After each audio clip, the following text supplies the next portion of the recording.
Oh, that shit is on? Let me drop some shit like this here. At night I can't sleep, I toss and turn. Candlesticks in the dark, visions of bodies being burned. Four walls just staring at a nigga. I'm paranoid, sleeping with my finger on the trigger. My mother's always stressing I ain't living right, but I ain't going out without a fight. See, every time my eyes close, I start sweating and blood starts coming out my nose. It's somebody watching the act, but I don't know who it is, so I'm watching my back. I can see him when I'm deep in the covers. When I awake, I don't see the motherfucker. He owns a black hat like I own, a black suit and a cane like my own. Some might say take a chill, B, but fuck that shit. There's a nigga trying to kill me. I'm popping in the clip when the wind blows. Every 20 seconds got me peeping out my window. Investigating the joint for traps, checking my telephone for taps. I'm staring at the woman on the corner. It's fucked up when your mind is playing tricks on you.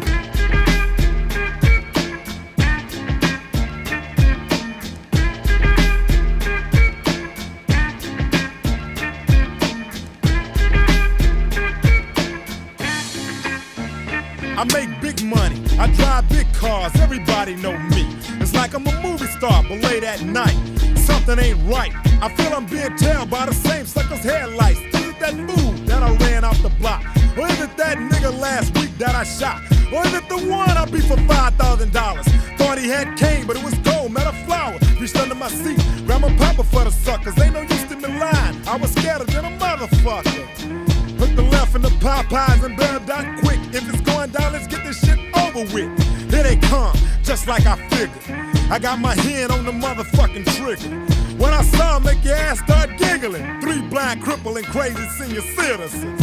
I live by the swamp. I take my boys everywhere I go because I'm paranoid. I keep looking over my shoulder and peeping around corners. My mind is playing tricks on me.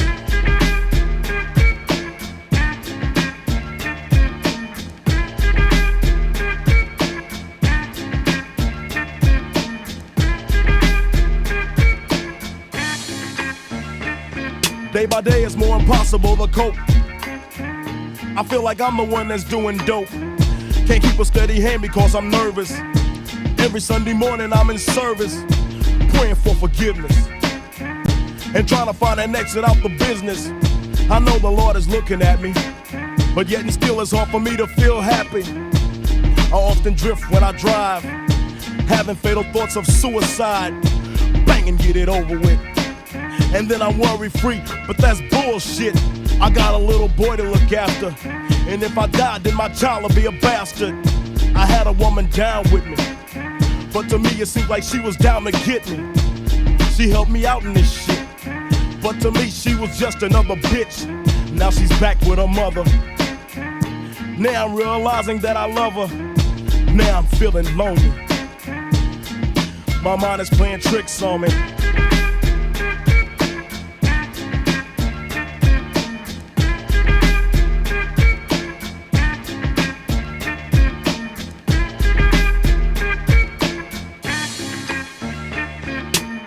This year Halloween fell on a weekend.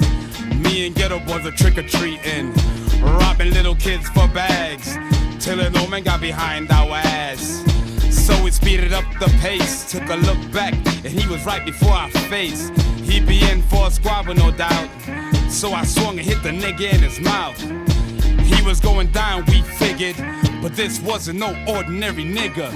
He stood about 6 or 7 feet. Now that's the nigga I be seeing in my sleep. So we triple teamed on him, dropping them motherfucking bees on him. The more I swung, the more blood flew. Then he disappeared, and my boys disappeared too. Then I felt just like a fiend. It wasn't even close to Halloween. It was dark as fuck on the streets. My hands were all bloody from punching on the concrete. Goddamn, homie, my mind is playing tricks on me.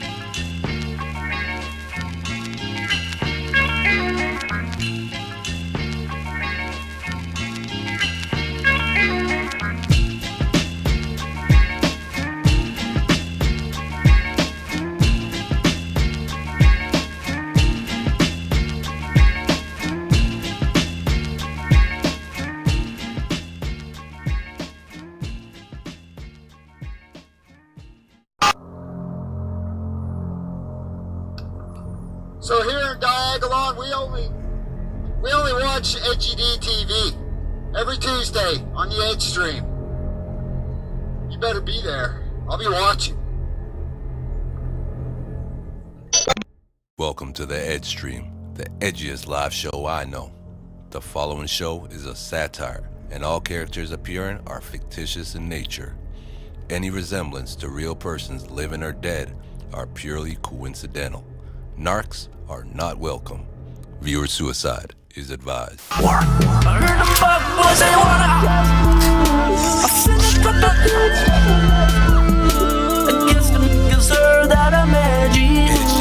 guess they all heard that I'm edgy. You edgy. You're now tuned in to the edgiest guy I know.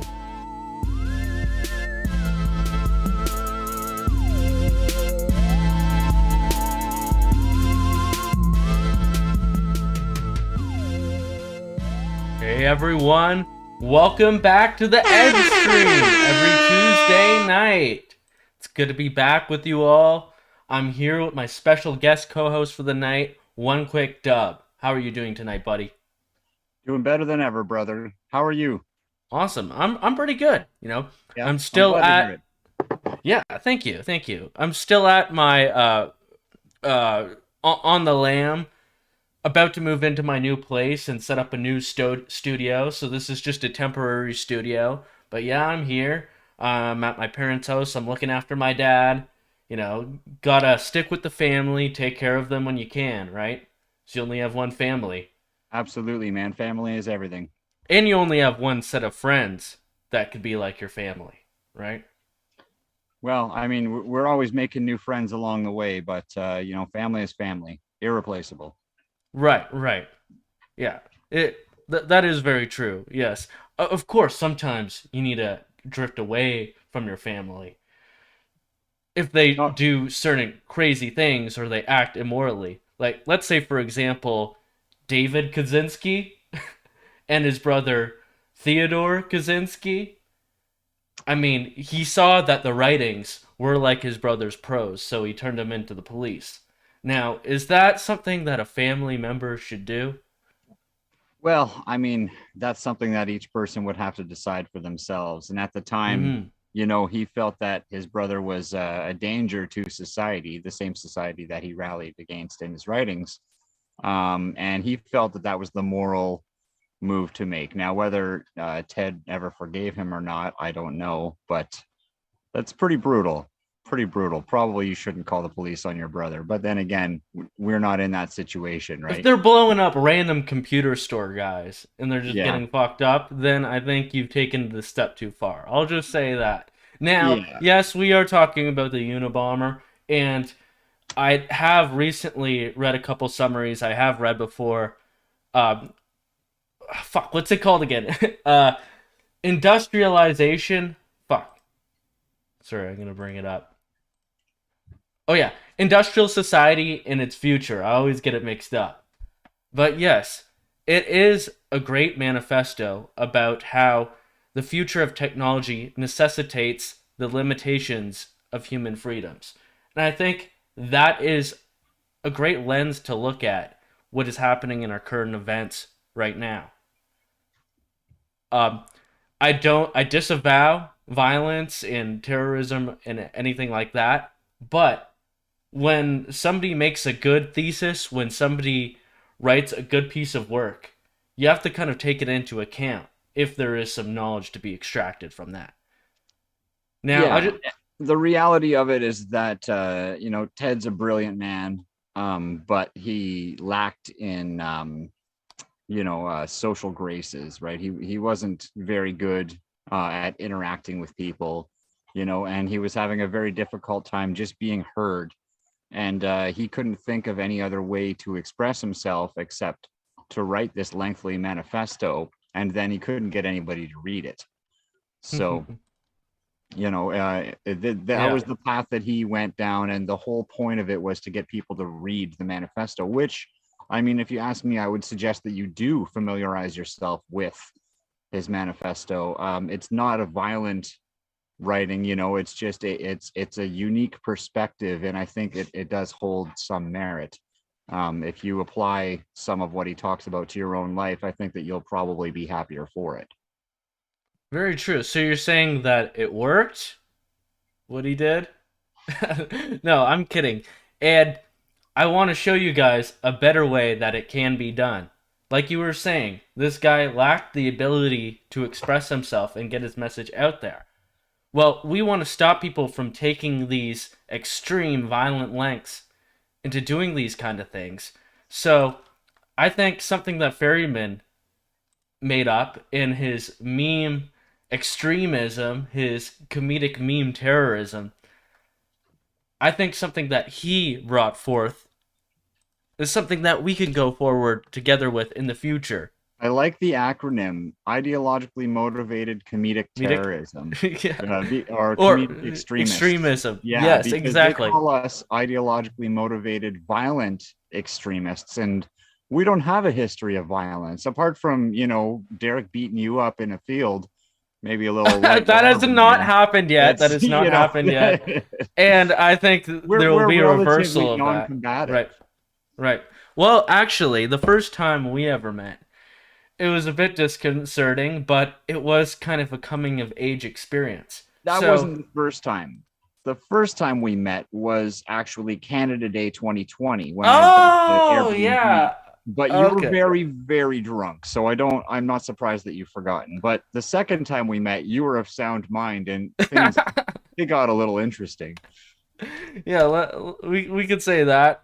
Here, let's check out what happened. So this is the second time we've met.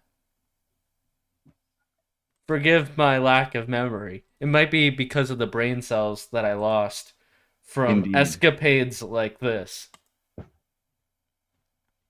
Oh. You gotta share the sound. Wake up! No. Welcome back to reality, young. You can't hear it? I can't hear it. I don't know if the crowd can. I think they can. Maybe they can. One second, I'll just make sure that you could hear it. 1 second.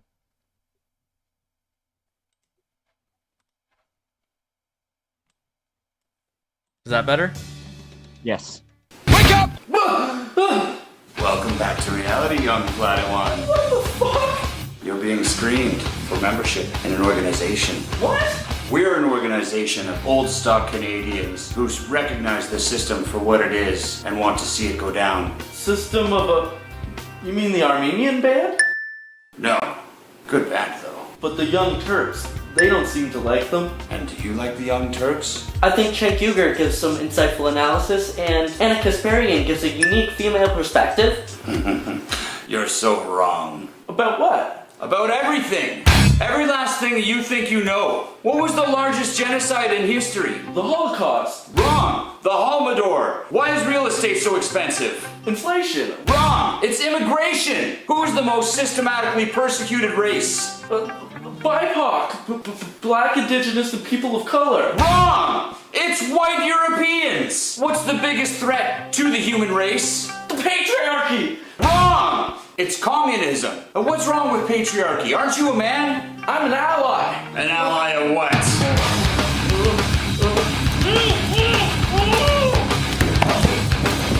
Don't you see they hate you? They're just gonna use you up, and then they hope that you wither and die. I'm helping. You're helping the destruction of your own race.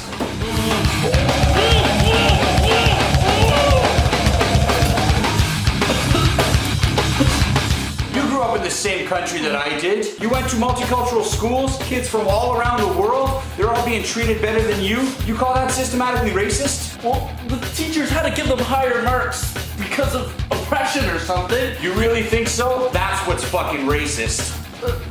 No! It doesn't matter. They're coming for your jobs anyway. The government set everything up like that. Their entire industry is based around bringing illegal immigrants and legal immigrants in to take advantage of our socialist system. The entire thing is stacked against white European people. The only nations to ever try to end slavery are Western nations. You can still buy a human life in North Africa to this day for less than the cost of your iPhone. Would you like to be bought for $300, castrated, and worked to death in the Arabian sun? No! Europeans have the most to be proud of in human history. Hold your head high, son. You're part of the greatest family on earth.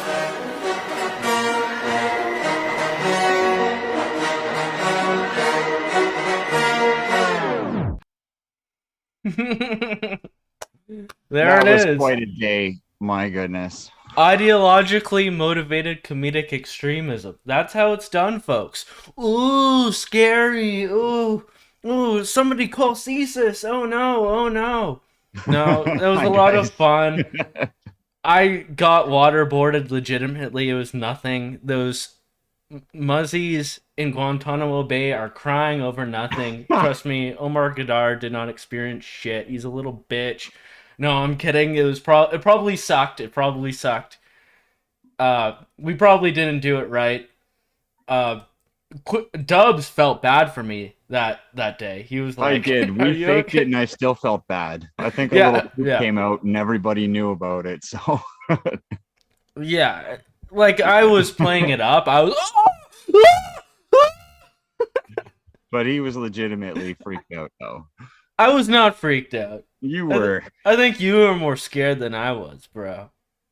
I didn't say the safe word. So, do you have the other clip that I sent you today queued up? Yeah. Do This is the next level of ideologically motivated comedic extremism. Now, I see there's some more people in the chat. I want to get to shouting you all out in a second. When we were making the set for that scene, I suggested that we use a weight bench that was there. We didn't use the weight bench, but we could have. And next time... Well, Derek's weight bench is very greasy and dusty. It hasn't been used in a long time, so I'm just saying. I think he cleaned it off since then. Okay, well, whatever, man. Next time we'll have to do this, and I'm down. I think those muzzies are just little crybabies. They get a little water in their nose. Yeah, guys, I don't use a nose plug when I dive into a pool. It's okay. You'll be all right. $10 million, Omar Gadar. Give me a fucking break.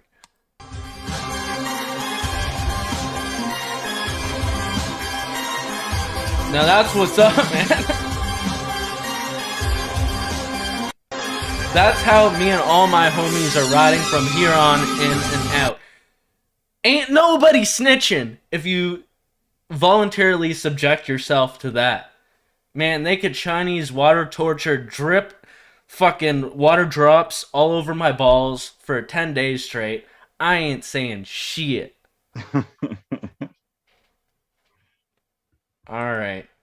Well, I think that introduces you pretty well for this show and our relationship together. Yeah, we go way back. And I do want to ask quickly before I again hop into the chat. What is kind of like the timeline, just very quickly and briefly, of what you have done in like the last year or so, building a new property all by yourself? Well, with some help, but like, you know what I mean. There's no help of the state last year. I mean, you want the Reader's Digest version, I'm sure. But last year, supply chains were fucked. So I cashed out some Bitcoin and I fucking bought some building materials and waited all year for the damn stuff to show up. It took forever, like literally I started to get my lumber in September. Seems like tractors are taking years and farm equipment, never mind lumber and stuff. Yeah, right? Geez, yeah. But we just we cleared out the lot and dug some holes and made some concrete, and by the time the lumber showed up, we were all set. So the cabin goes up pretty quick. It's the foundation that's a big challenge. Right. And I saw the video that you made with was it a Skid Row v. Wade or Derek, the Pooh Hut? I'm still not sure if that was the best title for that video because people are going to be pretty confused. But we built a outhouse out of skid wood, and he's like, "What should we call it?" I was like, "I don't know, Skid Row." And then he decided it was Skid Row versus Wade. So now it's an abortion issue. Yeah, I'm not sure how that plays out, but it's Derek logic. So okay, but, well, it's we might have some good discussions about abortion, I have a new edgy opinion. Yeah. That maybe I could throw by you. But yeah, it's a good shitter. I saw that there were some critters living in that. I don't know how they're going to be doing with Oh no, their that dumps doggy all is over long them. gone. That Oh, frog that he's hopped long into gone. the shitter. Yeah, What did he he's get? long gone. Does There's- your shit not have the proper nutrients? Well, for- it dried out before it got used. Like, I mean, Derek Okay. used it once and then it dried out. Like, the water table dropped. We built that while the water was still high from the spring. Right? So you look in it now and it's dry on the bottom and there's barely anything in there. Okay. Yeah. Well, I'm not exactly sure how nature's shit boxes work, but I assume you guys are on the right track, and that you don't have bugs crawling up your bee hole while No. you're trying to take a shit. No, it's mint. It's mint. That's good. That's good. I can't wait to take my shit in there one day. Hopefully this summer. Hopefully we can swing that. Yeah. I'm always running around. I'm fucking in a makeshift studio here right now. So hopefully we can get that done. Maybe sometime in August. I would love to do that. That would be cool, yeah. Maybe let off some shots, let off some fireworks, if you know what I mean. But I just want to hop into the chat. I see Greg Arcade is here. Fuck yeah. What's up, Greg? Jordan Matt, Dan the Raging Canadian, Macro Strategist. Yo, what's up, buddy? Raging Dissident. He's asking what camera I have. I have the Canon 90D. It's just the newest in that line of 60, 70, 80, 90D. This one has 4K. So I think I'm running a 4K HDMI output to my computer. And it looks good. I got the settings right. I got a 3-point lighting set up here. Got the background all fucking darked out. So, yeah, it looks good. You know, if they're going to clip my shit, they might as well get me looking good. There you go. Jonathan Ferguson, Sin City Captive, Patton, let's fucking go. Misfit, Mercer. Let's check out the entropy chat. By the way, if you guys want to make any donations, you want to see something that I'm definitely going to read out, or you just want to donate to the show because you want to keep this going, keep the production quality up, keep the amount of time that I could invest into this up, then feel free to donate in entropy. It's very easy if you just sign in. We got Jordan Matt, Doings, Liquid Zoo, throwing out some dags. Some dags. I disavow Pierre Polyev, even though they try to tie him to us. I disavow. Well, we have a lot to get into. First off, I think we're going to be looking at everything through the lens of this industrial society and how it's not treating us too well. How just the more technology advances, the less freedom we'll have. Because it ultimately demands that we all get into line and we follow suit to the technological whims of these technocrats, of these experts, of these people that are in charge. You know, they want us to adjust to their ideas.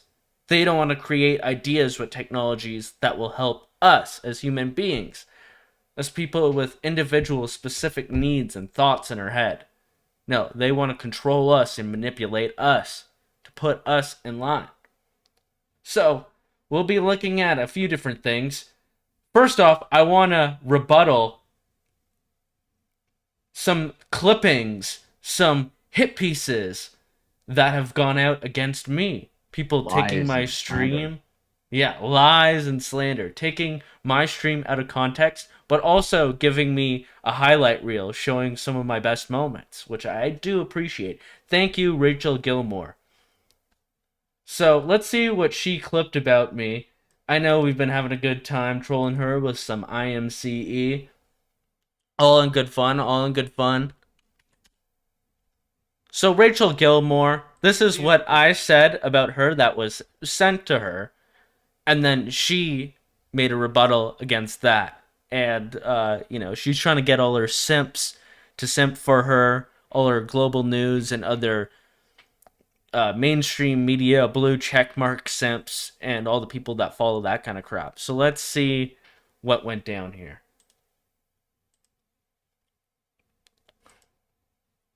So she writes, there seems to be a theme in the feedback I'm getting from these guys with podcasts. Now, guys with podcasts is important because apparently she has a thing with guys from podcasts. If you see her later tweets, we'll get into that. I'm on to this woman.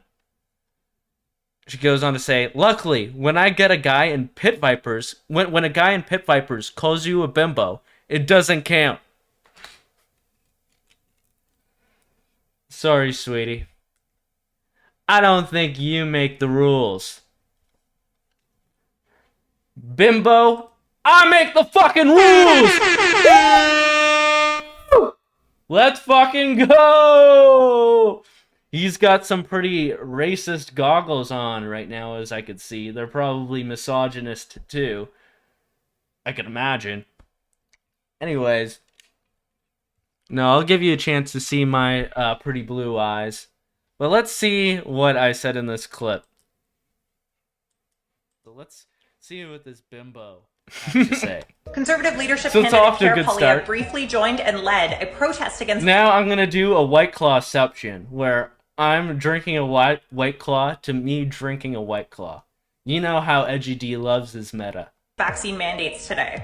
But what's interesting about this is the man who marched alongside him. See, that's James Top, and he has been marching across Canada to protest vaccine mandates. But in May, Top spent over an hour on a... Did you highlight that with your woman highlighter in all your notes that you printed off and you got in your binder? If you couldn't see, it's this right here. It's this right here. Yeah. The woman highlight. Figureheads podcast. That's a good take. That's a good take.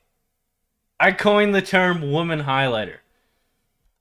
And said he supports that man's show. That figurehead was Jeremy Mackenzie, who was part of a controversial, infamous YouTube broadcast back in January. In it, he said the so-called Freedom Convoy... I love it. The live stream was both controversial and infamous. That's fucking awesome. That's fucking based. I'm glad that she's gassing us up. I think this is like a symbiotic relationship that we have here. It could bring down the government. And his co-host said they'd like to assemble gallows at Parliament, which Mackenzie said he'd like to watch. Earlier, before Mackenzie joined the... We got my boy throwing up dags there. It's kind of hard to see, but he's got the Russian flag. He's repping Z. He's based in Z-Pilled. Very IMCE. Podcast. His co-host said they wanted to see the Freedom Convoy be Canada's version of January 6th, which is when Donald Trump's supporters stormed Capitol Hill. Despite Top's ties to this man, Pierre Poilievre told Global News in a statement that he never said he wouldn't meet with Top. What do you think about Poilievre's decision to... I bet she gives good Top. How do you think she got in this position? Okay, there it is. Now, what the mainstream media news, what Global News is not telling you, is that was a pun on the name James Top. And they actually cut it right in the middle of my Beavis laugh, right before I went dead-faced. Wow, how could they be so deceptive with their editing? I don't know, man. But either way, it seems like she's having a lot of fun with it. Yeah, well, it's getting her interactions, which drives her up in the algorithm. You know, we're sharing her, and it's, you know, that she's narcissistic personality on social media. Like, she loves the attention. Right. You know, and she can play victim, and, you know, it's the best thing that's ever happened to her social media. So. Very much so, yeah. Like, if you are the TikTok host for Global News, like, this is way better than anything you're going to get out of that. Like, this is way more traction. And by the way, I don't normally use the term top. I only do it because of my boy, James Top. The only top that I like is James Top. Do you think I'm black or something? No, I would just say head. I get some good head. That's the proper white term for that. But anyways, she seemed to catch on more so onto who we actually are, because first of all, it seemed like everybody in the comments seemed to think that we were Pierre Polyev supporters. As if Pierre Polyev supporters are this fucking based. Are you kidding me? Give me a fucking break. So, this guy right here has the best description of it. So he quotes 4 things I said within this minute-long video. So let's see what this bimbo has to say. Did you highlight that with your woman highlighter? I bet she gives good top. How do you think she got this position? Wow. So that's like 4 hates in 1 minute. That's a pretty good HPM rate. That is a pretty good HPM. Right. Now, maybe if I was like a motor mouth and I like Crowder and I just, threw it all in there super fast, but no, that was very genuine. That was a genuine 4 HPMs. That's pretty good numbers. Now, we got to get those numbers up. We want you guys howling in the crowd. If we're going to do ideologically motivated comedic extremism, we got to get those numbers up. So, well, we got to be careful because it's real easy to get into the naughty words when you're going for that. Oh, yeah. When you're in flow state. Yeah. When you're in flow state and you're dealing with people like this who are literally inferring that you're like some kind of Nazi, you and your friends. So, Jeremy McKenzie, the guy that James talked to over a month ago, and Pierre Polyev talked to him for 5 minutes. Think about how loose that connection is and how insulting that is to Jeremy and all of his supporters who enjoy his podcast, that she thinks that it's okay to make people answer for that tenuous of a connection. She's trying to unperson people that hard. She's trying to make it so that you're such an unperson that if you talk to somebody who talked to somebody else that you're going after, that they need to answer. It's guilty by association, and it's guilt by association. Terrible. Yeah, but it's also extremely offensive. It's tenuous at best. Like it's ridiculous that they would use that, but we knew that they would. Right. Jeremy knew that they would, and they took that hook, line, and sinker, but. It is. But it's hate. It's hate. It's dehumanization of people and their followers without any proper dialogue. There was no dialogue there. So you wonder why you get a bunch of jokes thrown at you. And then, of course, they cut out the 10 minutes right after that where I explain exactly why what they're doing is dog shit. And then I explained why using anti-hate as a source is dog shit, and then anti-hate clips it and censors that little bit. And this is how these people operate. These are not honest actors. These are smear merchants.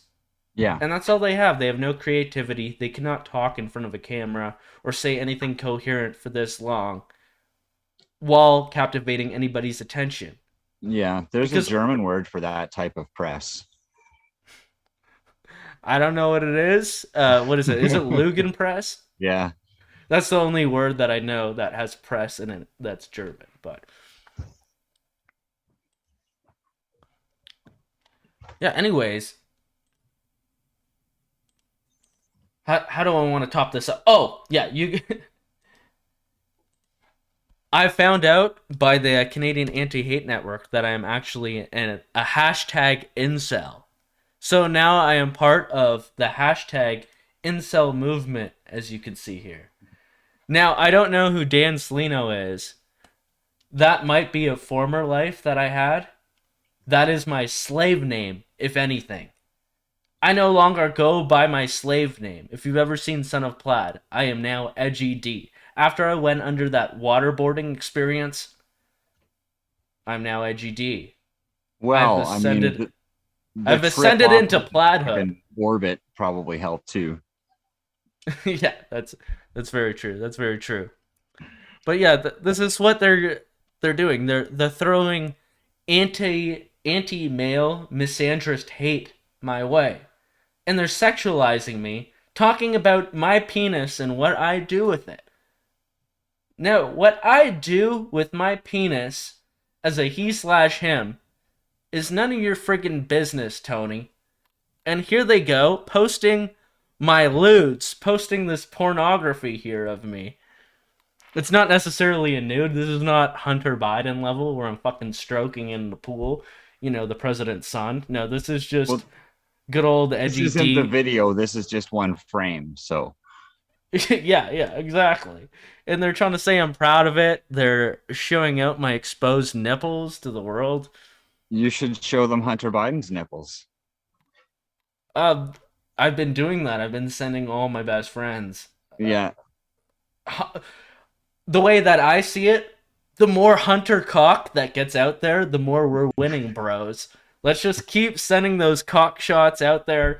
Let's get them doing coke with some more fucking prostitutes.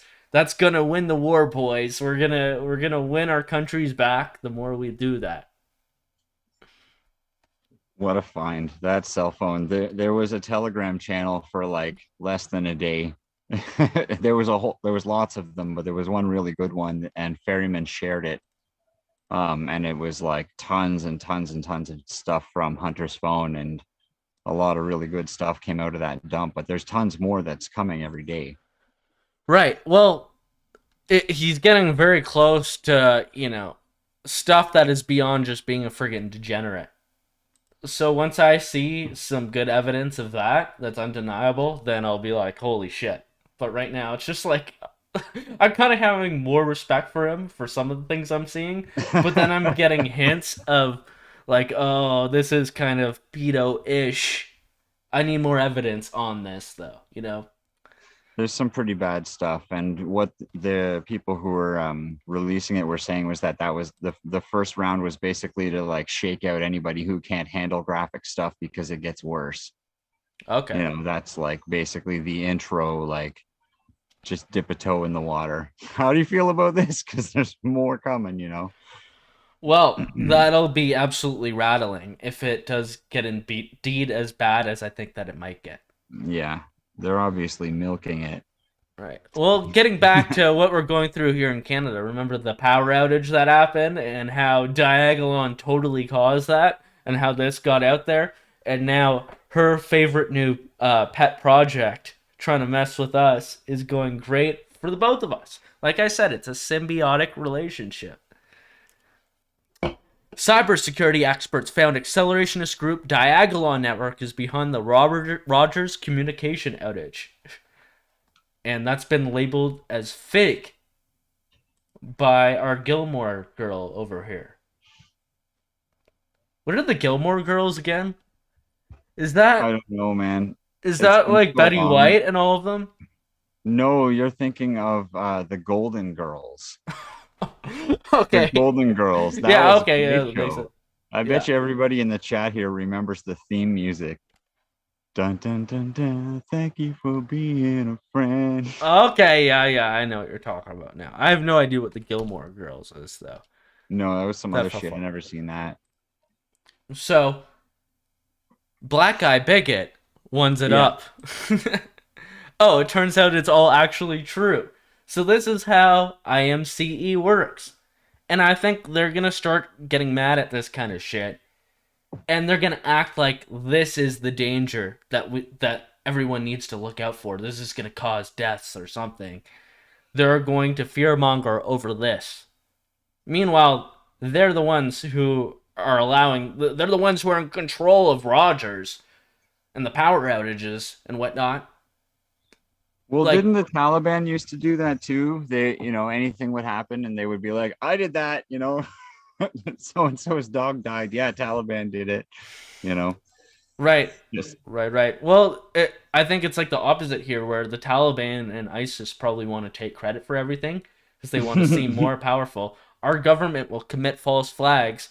They'll turn off the internet, I would think, so that they could fuck and tinker with things in order to see what they could possibly implement in the future. Shut things down for a day, test the waters.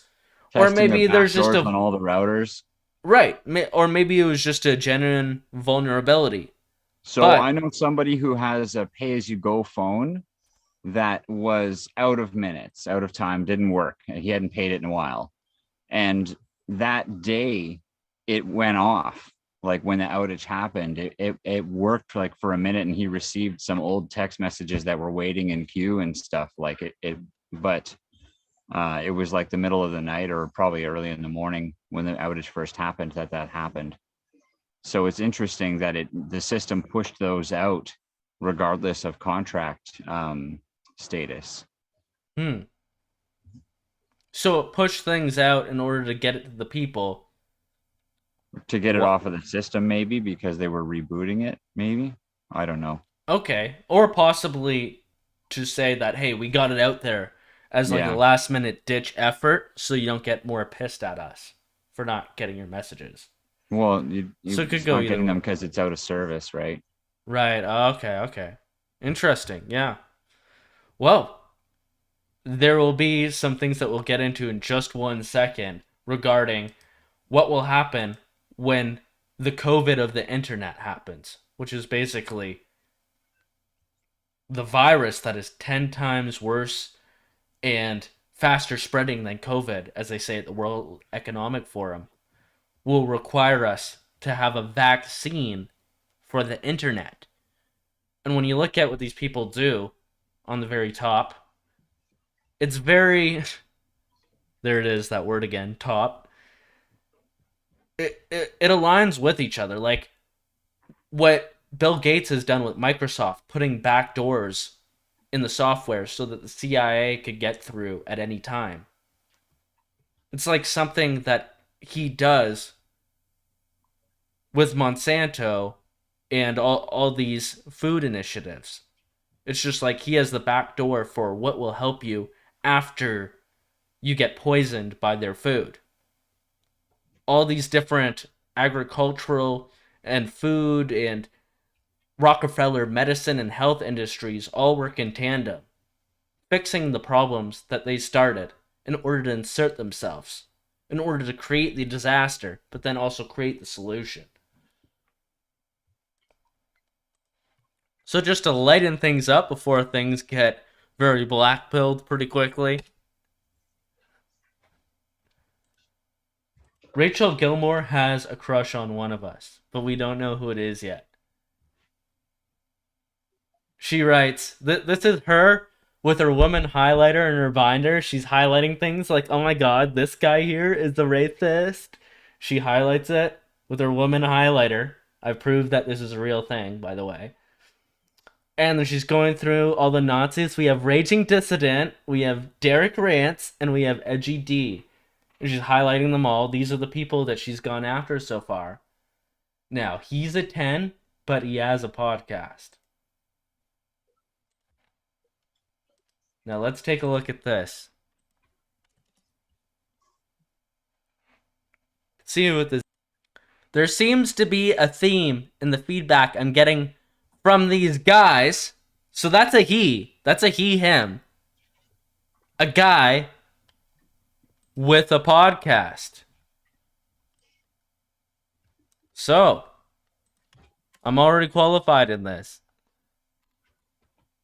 This he might be that guy. Signaling yes, that she's single and she wants to hate fuck a podcaster.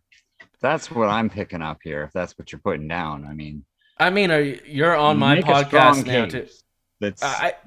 Well, Jeremy McKenzie has already jumped in. He says, I'm an 8.8 at best, Rachel. You can DM me. You don't have to keep up this charade. And Derek says, don't talk down about yourself like that, Jeremy. You're an 11. You're smart, funny, successful, masculine, and gosh darn it, people like you. Uh-oh. It looks like the IMCEs just struck again. Oh, boy. What will these boys get up to next? You know, I'm always just got a smile on my face. Well, I don't know. Does anyone want to take bets on who will solve this mystery first? Okay, no. We'll probably leave that one be for now. We'll let her stew in her own juices. let's get on to some serious topics. Okay, sweetie, we've got to talk about what is it called again? Industrial society and its future. These are some serious topics, okay? So, I just want to read basically the thesis of Dr. Ted Kaczynski in one simple sentence. Dr. Kaczynski... Get some fire emojis in the chat. Oh, did I? No, we should.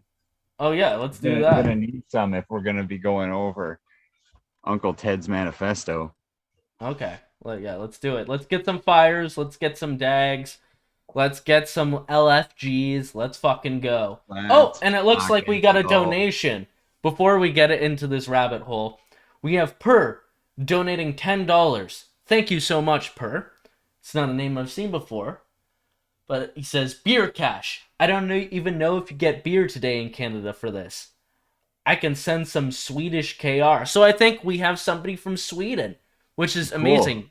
Because I have several clips I want to share to you guys from a documentary made by Swedish nationalists who I think did this topic of the limiting of freedoms with advancing technology. I think they did it amazingly. Now, this is Palestra Media, so we'll show you guys in a second. We got some fire emojis in the entropy chat. Let's fucking go. Hell yeah. Go. Oh, now on YouTube. Yep. People are awake. People are here. People are woke. All right. So this is a one-sentence summary of industrial society and its future.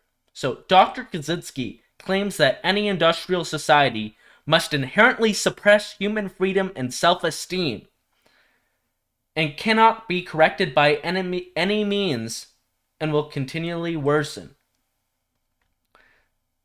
Now, I want to focus more so on the fact that industrial society and the advancement of technology will suppress human freedom and self-esteem. The rest of the stuff, that could be up for debate, and we could talk about that later. But basically, the greater technology gets, the more things are at stake. And the more one person can individually damage society if they have power with the personal power and agency over technology to the greater group. Now, on one hand, this does make sense, and we should probably stop bad actors from doing things like being able to take down the whole Rogers phone lines, internet, whatever else, like debit machines, all these things. We should stop these bad actors from doing that. But what happens when the bad actors are the people that are in charge? And that is what we are facing. So I think a great way to highlight this, and then we could look to some other points in how leftism and the bureaucracy of politically correct do-gooders, like somebody like Rachel Gilmore specifically, who is just towing the party line. They're towing the establishment's narrative of, if you think in this specific way, then you are considered racist and you are unpersoned. Without any debate, without any platforming, without any chance to rebuttal and allow your voice to be heard in argument, as a democracy should, because people should be able to hear you speak, to be able to hear your ideas against somebody else's ideas in a reasonable manner. But they don't allow these things to happen. They push for extremism. They push for IMVEs, the mainstream media, instead of IMCEs, which we are forced to do because, we don't want to be violent. But at the same time, we are not given a platform in order to debate anything. For example, this whole COVID thing. None of the measures were ever debated for whether they actually worked, whether it was there was a good cost-benefit analysis as to whether these lockdowns would do more damage than they would do for preventing the spread of COVID and what damage that might be. All these debates were never happened, and that's a clear sign that they're trying to hide something, that there's authoritarianism in the air. And that is a function of this leftism within technology. Because ultimately they have a goal to limit your freedoms, to make you think in line, to make you step in line with their systems of control. It's basically Brave New World. Brave New World, where you're going to fit into the hive mind. You're going to be another bee in the beehive, doing your part for the queen.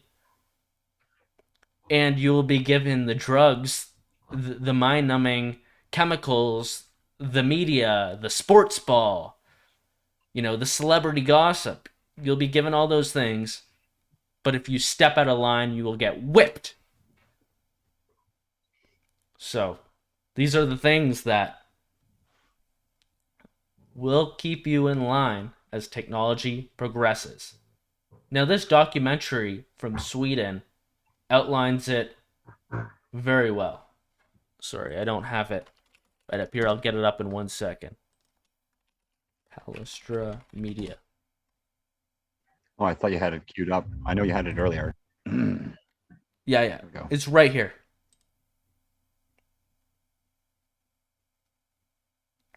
So this is one of the best explanations of what is happening with this technological advancement and basically the UN Agenda 2030, the Sustainable Development Goals, and the environmental and social governance, which we'll see as this progresses.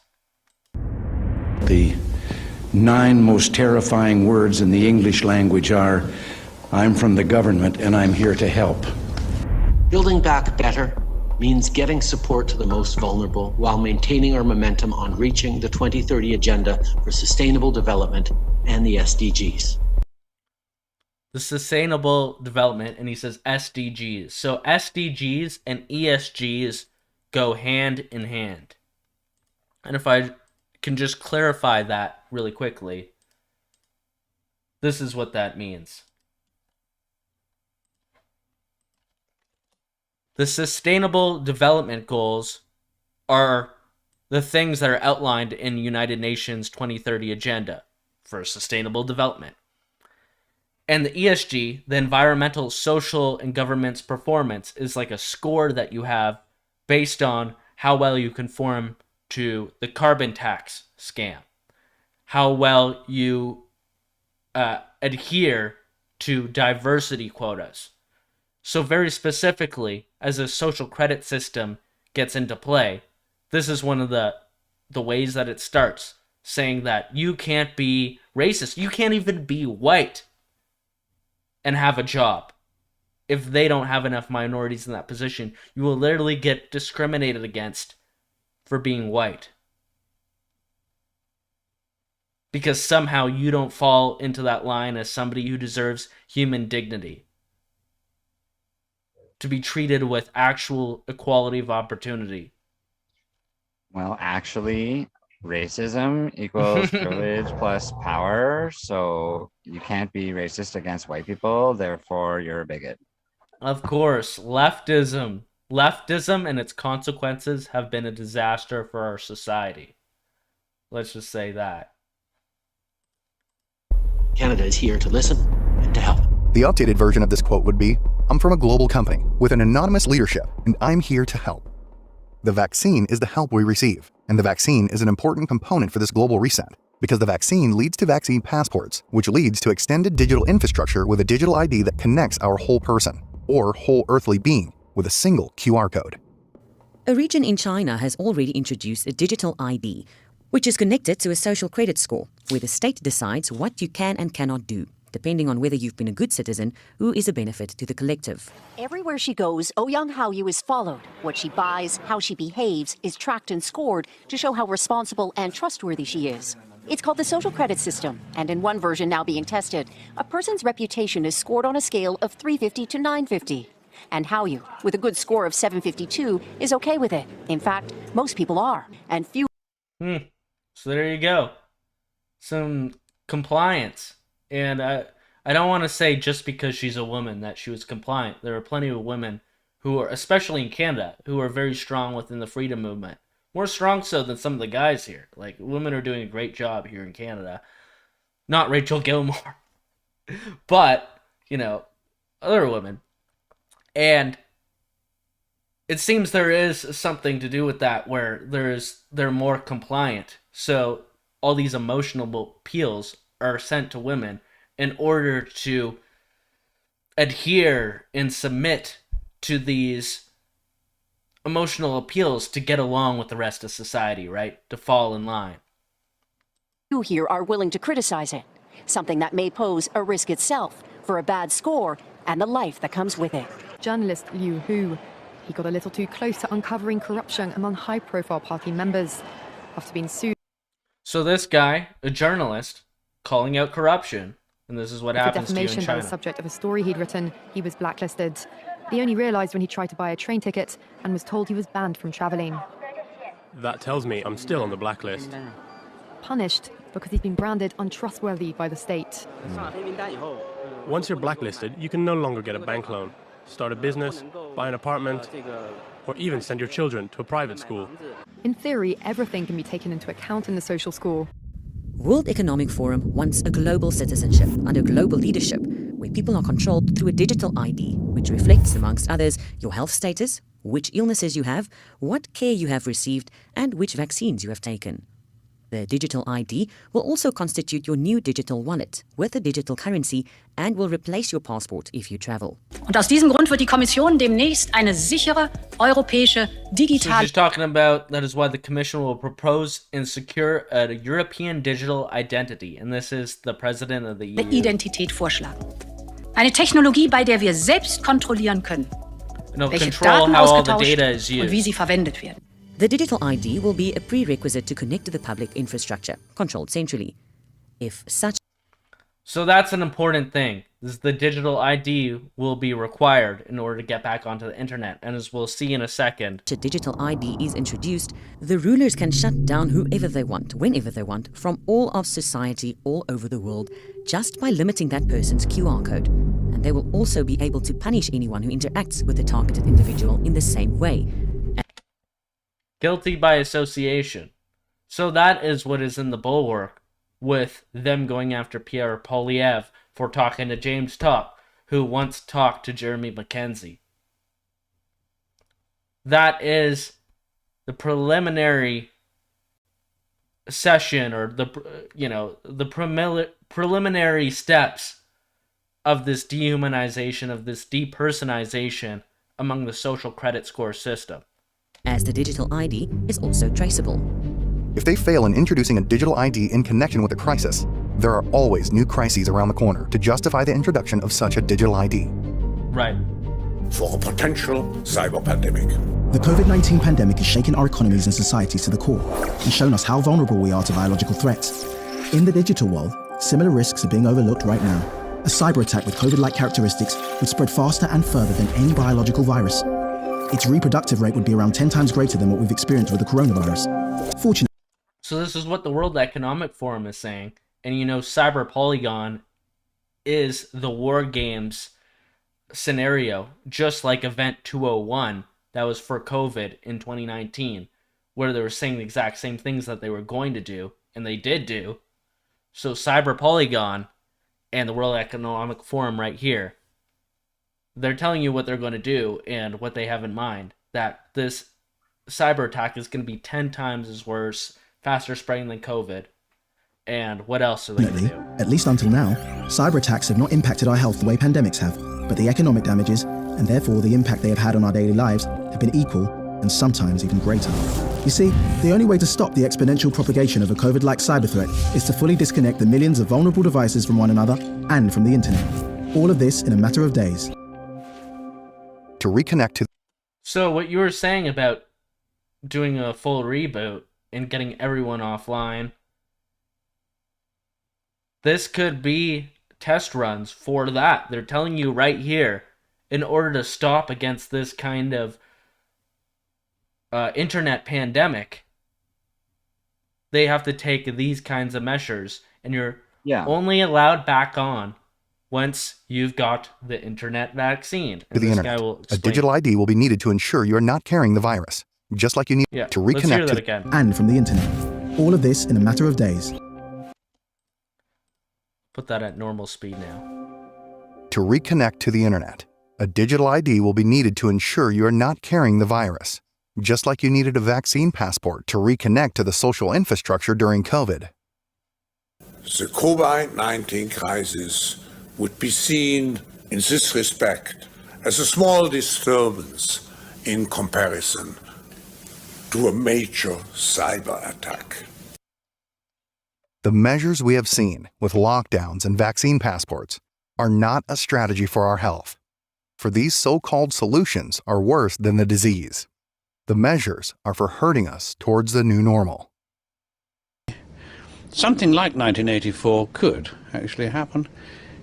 This is Okay, yeah, 1984 quote, we get it. But I just want to repeat that last thing that he said there. Comparison to a major cyber attack. Not this guy. The measures we have seen with lockdowns and vaccine passports are not a strategy for our health, for these so-called solutions are worse than the disease.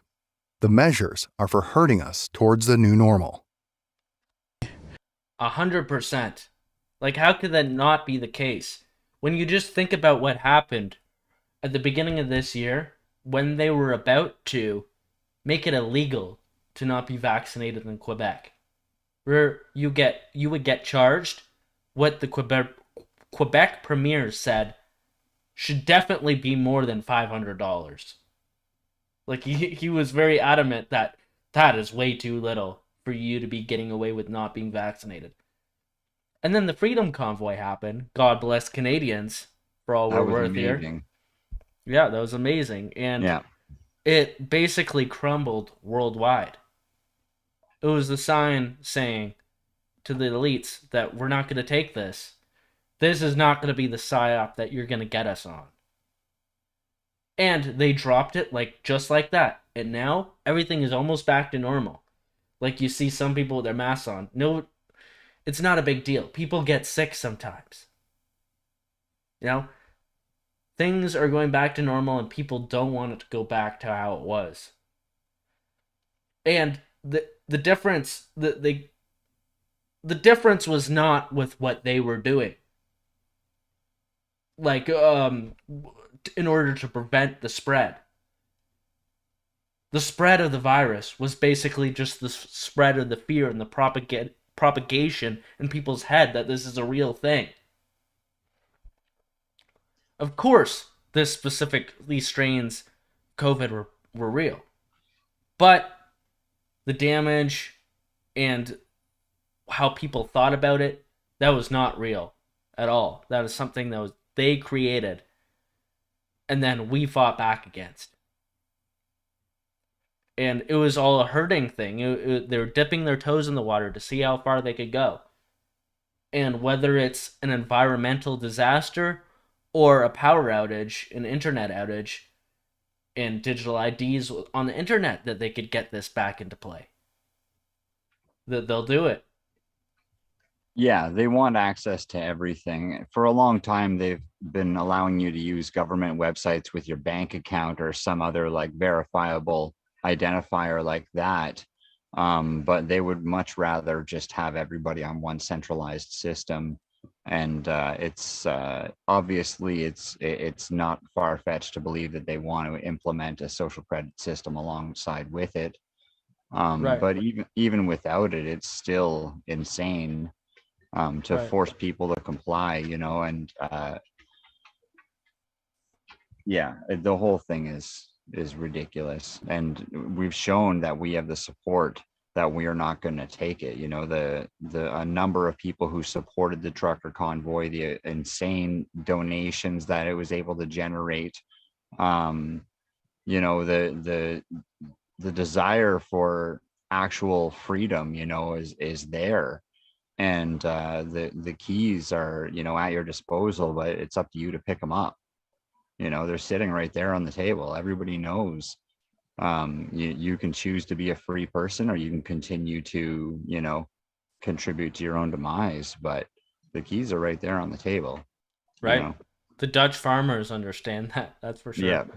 And ultimately, I think one of the main points I didn't get to there was that they're trying to shut down free speech, and that's how it all comes together with the internet thing, because this freedom convoy and the way we stopped these mandates from doing further damage and kind of reversing them in some aspects. They're still not fully reversed, and we still have a lot to fight against. Even with that, it's not over. They don't want the information to freely spread on the internet, and they want to come down on specific people legally.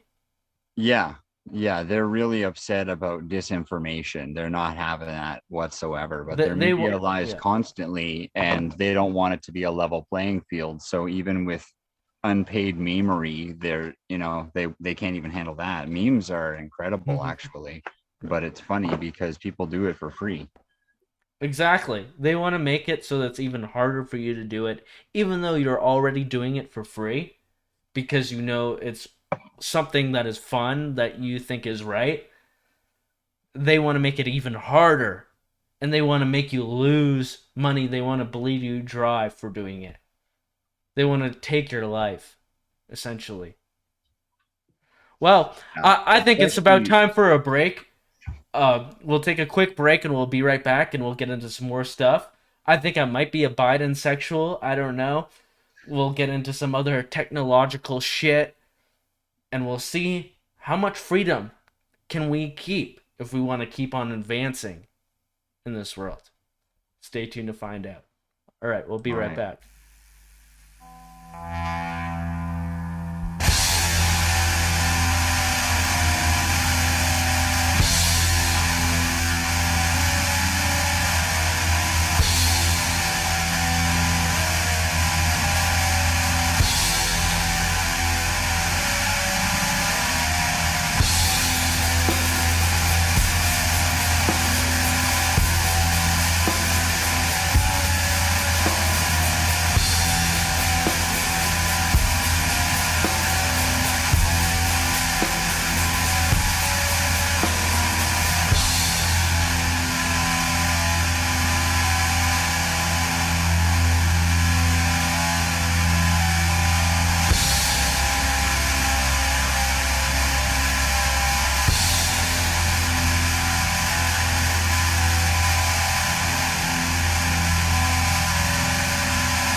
All right, welcome back.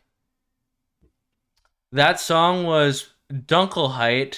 Dunkelheit? I think I'm saying that right, by Burzum. That's made by, what's that guy's name? Varg Vikernes. So this guy murdered his band member. He's part of the Norwegian black metal death scene. And yeah, he's back. He's based in Red Pilled. He had a YouTube channel for a while where he was putting out some good content, and I think he got booted off after he like had hundreds of thousands of subscribers or something. But yeah, extremely talented guy. He made all that track himself. He did all the instruments. Like a one-man show. Real cool shit, man. And it really had the vibe of the themes that we're going for tonight, right? Dark, yeah. Yeah. Forest, all that shit. Totally. Per sent another $3 super chat saying he's always around. There we go.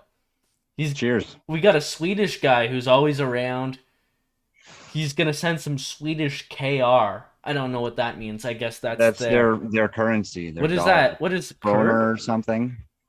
Kroner? Krill? Kroner, yeah, maybe, or kroner. I don't know. It's money. He's sending you money. So yeah, that's fucking awesome. Yeah, either way. Thank you, man. Thank you, Per. Cool. Shout outs. Thanks, dude. Yeah, big ups to Sweden, man. There's still guys who are holding it down up there too, man. They're lifting heavy and they're doing fucking Viking shit out in the woods, and you know, like the Golden Wood, the Golden one. That's one guy that I've always been following for some time now. The Golden One. Yeah, has a sick accent. In a while, he lifts heavy. He looks like a fucking golden god. That's what we gotta strive for.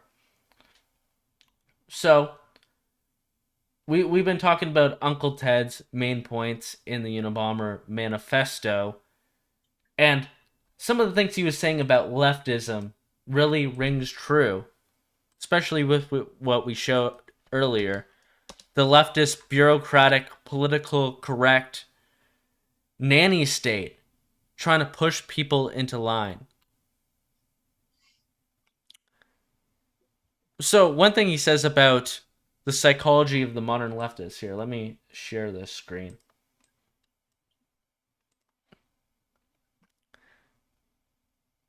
There is no definition of a leftist, but there are many examples of leftist movements that have risen along the Industrial Revolution. Leftists join movements such as socialist, feminist, gay rights activists, and animal rights groups where people fight for a common cause. Their causes may very well be admirable, and their goals may be shared by many non-leftists, but it's not the causes themselves that make them a leftists. Modern leftists share psychological tendencies, feelings of inferiority held by all, and over-socialization by the highly influential. I think that's it's pretty bang on. Really good way to put it, especially that last part. Modern leftists share psychological tendencies, feelings of inferiority held by all, and over-socialization by the highly influential. So, they have feelings of inferiority in the sense that the people that they are simping for, and a lot of the times it's white liberals that are doing this, or some variation of that. And they simp for minority groups, or they are part of the minority group, and they see them as inferior, or they're trying to make a power play in that sense. And in most cases, I think that they actually do subconsciously think that, like, oh, Black Lives Matter, that they are inferior, or else why would they be allowing them to not have equality of opportunity, but just giving them affirmative action? What, are they that pathetic that they need that?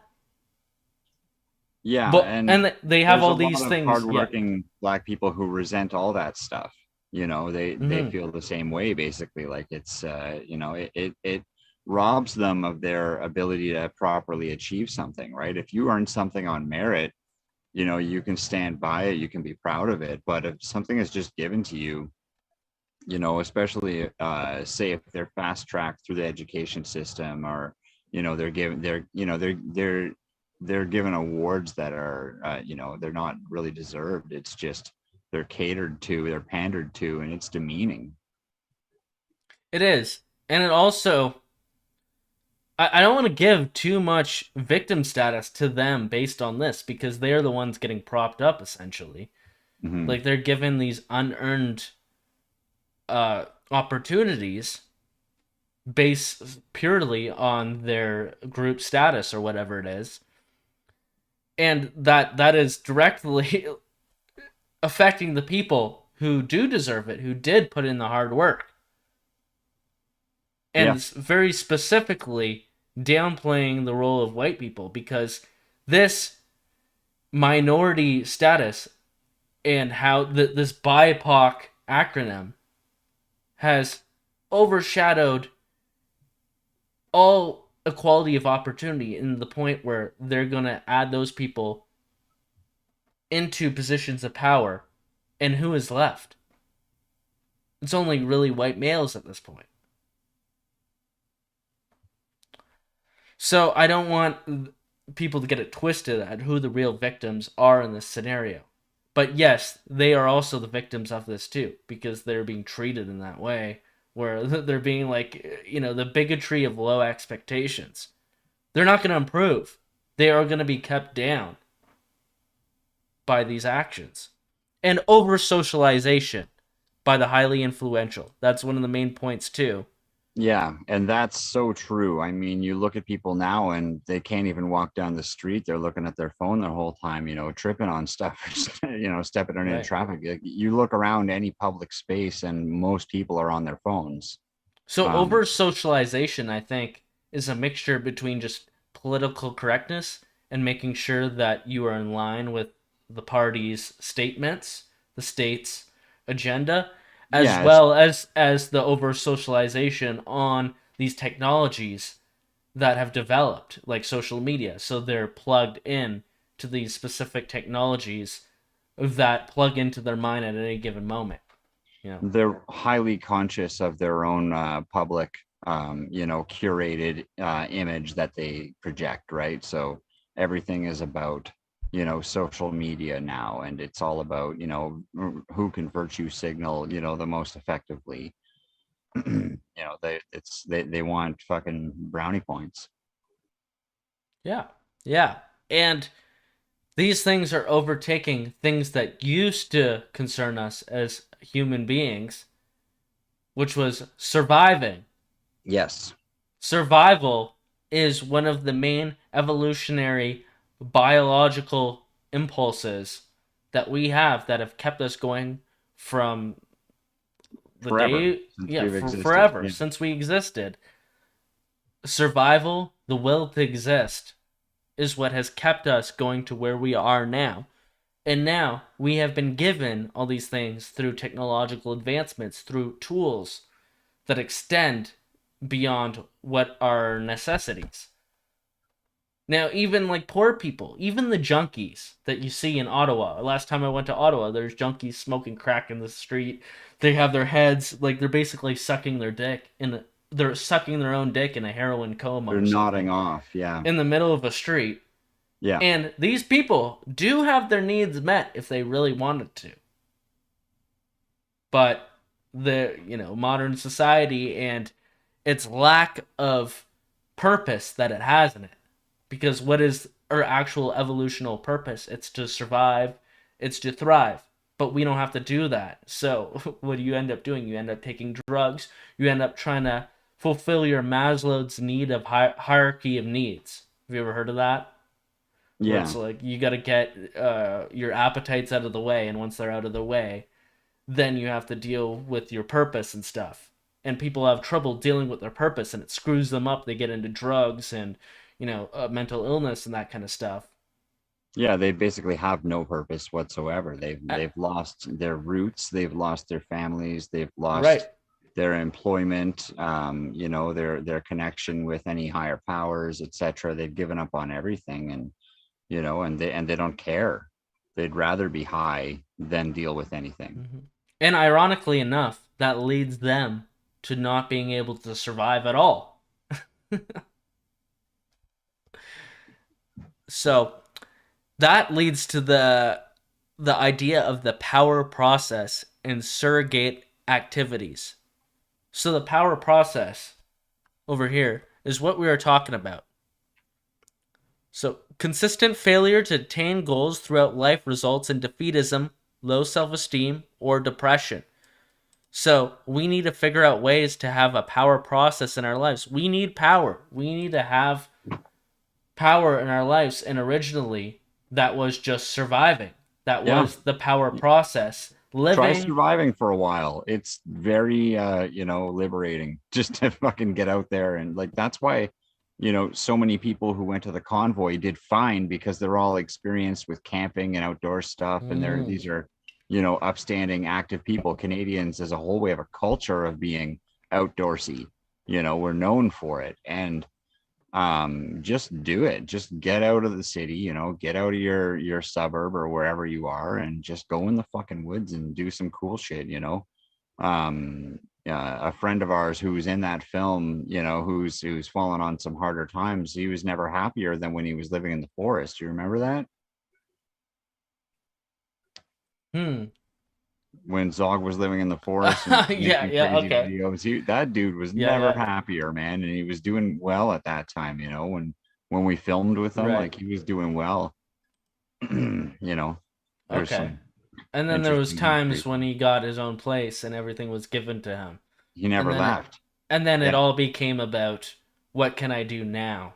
Yeah. To satiate my ego and have a power process over the people that I've become friends with here. Yeah, seeking a hobby instead of, just surviving. Wow. I did not think of it that way. But to be honest, that was the guy who told me about this piece of writing. And really? I first read it, and then I was like, wow. And then we made our first sketch together after that. Oh boy. That makes a lot of sense in how that all went down. Wow. Those who know will know what we're talking about right now. Those who don't know, that's some lore that maybe you could ask us about sometime. Get into that some other time, maybe. I don't know. You could probably get him on the show if he's... Maybe one day. Maybe one day. That, yeah. Like, if it's not going to fucking fuck with anything. Yeah. So we got to be responsible here. Surrogate activities, though. That is something that we are doing right now. We're doing a surrogate activity. To be honest, I'll survive if I don't do this live stream. Trust me.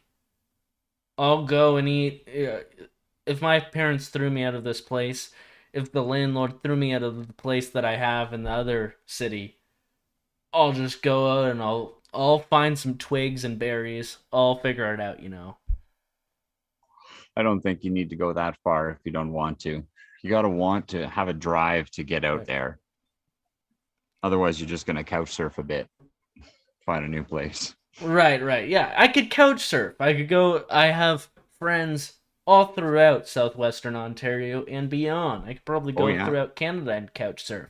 As a plaid army Diagolonian, Canada firster, I could do all those things, That is a privilege that I have based on the way that I've thrown myself out here in this community like you have. But that does not that makes me still able to do surrogate activities, which is basically anything that I want to do in order to feel my own self-fulfillment. So we are on this constant adventure to fulfill our lives, but will it ever really fulfill us if it's not part of the power process, which is us just trying to survive and instill power as something primordial. I think also the power process is part of being like the alpha, because you don't want to be the beta. You don't want to be on the spectrum of the animal kingdom and the hierarchy, or as Jordan Peterson says it, you don't want to be the lobster that's getting defeated right? You want to be top lobster. You want to be the lobster cult high priest. Let's see what Jordan Peterson has been saying lately. Well, Jordan Peterson made some mistakes. Nobody's perfect. Of course he has, but let's see what he's up to now. This is pretty good. Will who up yours, woke moralists. We'll see who cancels who. There we go. He's getting more villainous. I love it. He's becoming like some kind of weird villain. He's getting more wordy, more nerdy. He's leaning into it. Yeah, what he's doing. Yeah, he's leaning into the meme. I like it. I like it. One more time. He's based in Ted Pill now. I feel like he read Industrial Society and Its Future, and now he's Ted posting. Up yours, woke moralists. We'll see who cancels who.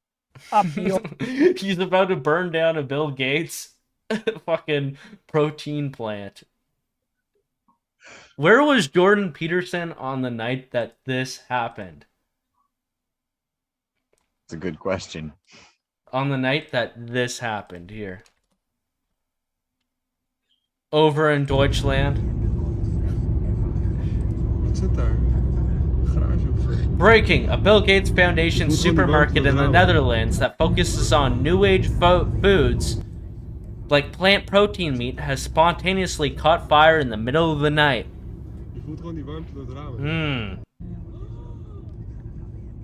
Jordan Peterson. I think we should do we should get a search warrant on Jordan Peterson's house. Well, now, I don't know. I mean, that appears to be a structure fire, but it was probably accidental. Nothing to do with old Dr. Peterson. Well, remember all those farms throughout the last year or two that have just spontaneously burned down? Farms Churches have been burning like crazy too. They're real high risk these days. Yeah, like cattle farms. Yeah. And meat processing plants. Yeah. And churches have been burning like crazy. Yeah. And that's just normal. That's just par for the course. That's part and parcel of living in a Western society. Am I right? Yeah. That's totally normal. Yet these things are popping up like wildfire. Now, this is not something that I normally see. Now, you do see 5G towers burning down. I think this is kind of an extension of that. Of the burning of the advancement of technological processes from our elites. Burning down, going down in smoke because people aren't taking it. Yeah, I mean, it's pretty crazy. You see kind of both sides taking hits, but you got to ask, like, what's the end game? What the people who are, running this whole clown show, what their end game is order out of chaos, right? So, they could very well be behind all of the chaos. People are generally pretty chill and they're not trying to do some crazy shit, but what do you call them in at the big protests? The agent provocateurs, Right. They show up and they, and we know about the history of say just here in Canada, the RCMP. They've, done a number of crazy shit. Barn burners. Derek did a whole show about some of their history. They ran the Heritage Front. Grant Bristow harassed everybody and led he led harassment phone campaigns and told people exactly how to harass very specific people. Mm-hmm. He was also described by his former employees as an actual white supremacist. Yeah. So you have a guy who's literally doing what he wants to do, but getting paid and bankrolled by CSIS to do it. And when his supervisor is getting mad that this dude's cover is getting blown because he's hurt so many people by this little girl who's only 18 years old, he like threatens to destroy her life. This is all on CBC's Fifth Estate. It's insane, man. Yeah. Like, these people are dark. They didn't even get anybody for that. And what do you think they're doing with us right now? Literally people who are just going to parties together, live streaming together, speaking freely on the internet. Exactly. You know, we know that they're corrupt. We know that they'll stop at nothing. And we know that the people who are pulling their strings are even more ruthless. So, right. And it's never been worse than it was in the Heritage Front days, when these people are literally going out freaking like, you know, they're doing the opposite of this in the streets, beating up people. Yet Bernie Farber of the Anti-Hate Network, who a lot of these people get their information from, says this is the worst display of Nazism he's ever seen. The Freedom Convoy. Yeah. Where it's just like everybody doesn't care what color you are, as long as, you know, we're not forced to take injections in our body. Yet this is the worst display. Because you have some glow-en throwing up some random flags in a place that only somebody with some private access would be able to have, with a special photographer taking that picture. I'm talking about the Nazi flag that supposedly happened. You know, there was some guy holding up a Nazi flag a month later, and he waved it around in his boots, and if you went on his Twitter account, he was a complete schizophrenic. But they didn't blow that one up as much as they could have, right? Because you see a lot of this just is mental illness, or it's just fed glow boy activity. Yeah, or it's just somebody causing shit. During the truckers, you know, the Freedom Convoy, there was a woman who was, you know, hanging off of the war memorial, you know, and dancing on it and whatever else, and just, you know, acting very disrespectful towards it. Well, it turns out that she was like completely unaffiliated whatsoever with anything to do with it, and she's just like a crazy person who likes to go to fucking protests and, you know, and do crazy shit. So nothing to do with anybody who traveled there for, you know, for the Freedom Convoy. Right. Now, I do like what you're saying about order out of chaos, because even the counter activity, or, you know, the reaction that we might have if it gets too extreme, that equals chaos, and they will create order out of it. For example, the Patriot Act. Yeah, they create the chaos that they desire so that people will beg for a solution. Right. Exactly. Like you know, that's their goal. Like, with the Patriot Act, like, you know, I don't know what you guys believe about 9/11, but I think some weird shit happened that day. And, you know, and then, you know, it ushered in a new age of surveillance. And this is exactly what Ted was talking about, you know, is that you're going to continue to lose privacy and lose your rights. And, you know, it's ultimately going to absolutely destroy your freedom. Wow. It's very powerful. When we look into it, you just said, a bit deeper. So with 9/11, these were the Muslim terrorist hijackers, right? But we know the Israeli connection, that it was probably part of PNAC, Project for a New American Century, with all these dual citizen Israeli American influencers within our own government as well. Yeah. And these people, these Mossad agents and whoever else that is involved in this cabal, definitely the Saudi Arabian power structure, they helped these people commit these acts of terrorism. And then they lied to the American public and the greater Western world about what actually happened. And they kind of scapegoated it on Muslims. They tried to do it to Palestinians, including the dancing Israelis, the 5 guys who were caught filming and celebrating as the towers were falling, who were helping training some of the hijackers through their shell company, Urban Moving Systems. Such a good moving company that is getting all this money funneled to them randomly, right? And these guys are like a shell company for that, and that all gets just pushed down the memory hole, the rabbit hole. You're considered an anti-Semite if you even talk about that. Yet these Muslims get scapegoated for like 2 decades to come, pretty much. Yeah. And then the FBI, CIA, CSIS use these entrapment situations in order to convince Muslims who are already pissed off and radicalized in order to do terrorism against American or Canadian or whatever citizens.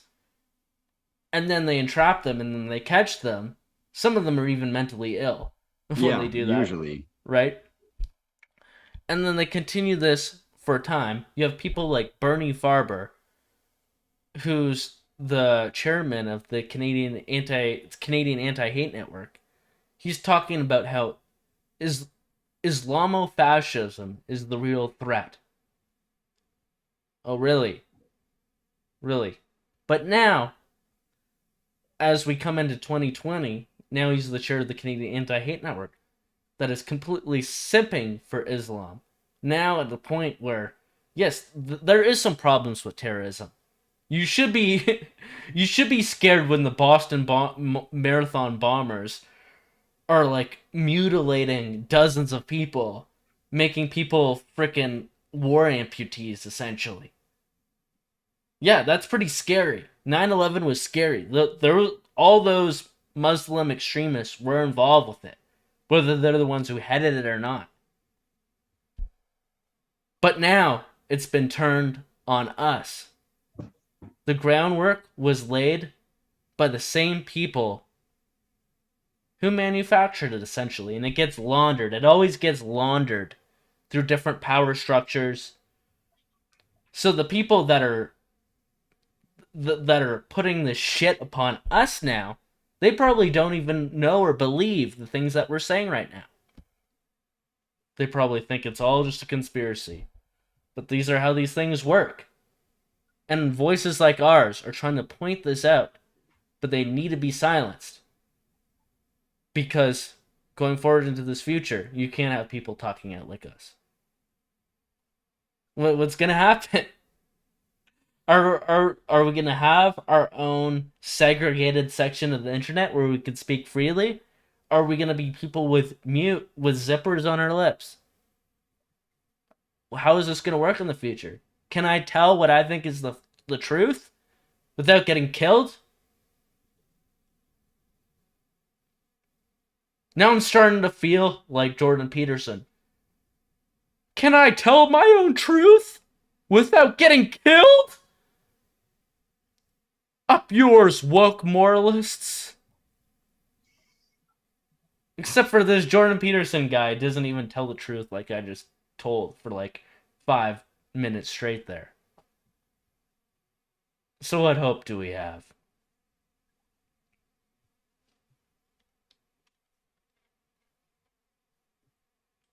Let's stew in the silence.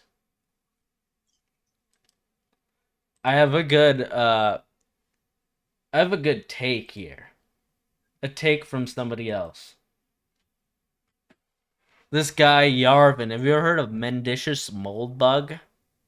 No. Okay, well, he's some guy that has some interesting takes. I don't know how to exactly explain him. But I think the take that he has here is that it's kind of an elitist take, saying that, hey, if you have some elitists on your side, you need to trust them and let them help you along the way. Because if you're not one of us, you're going to get crushed. Now, I think there's something where it's like, fuck you, suck my dick. You know? At the same time, though, it's like, okay, maybe he has a point. Yeah. We're all being black-pilled to fuck, so maybe this guy has a fucking point. So, this guy obviously has a problem with what he's saying. But I'll try and narrate this as best as possible. Long-awaited Yarvin. Why winning is actually bad. In this one, he explicitly explains to the peasants that it is their lot to serve the aristocrats, and these political victories are not really victories because they aren't what the aristocrats want.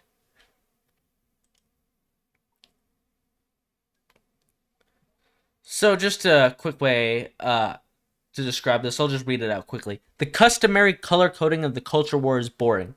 Let's get the token pilled and talk not about red and blue, but hobbits and elves. So he's talking in hobbits and elves here. And elves, I guess, are the elites. We know who the hobbits are, and we know who are the elves. We know who's on the top, and we know who's on the bottom. We know what the elves want. They want to live beautiful lives. We know what the hobbits want. They want to grill and raise kids. Okay.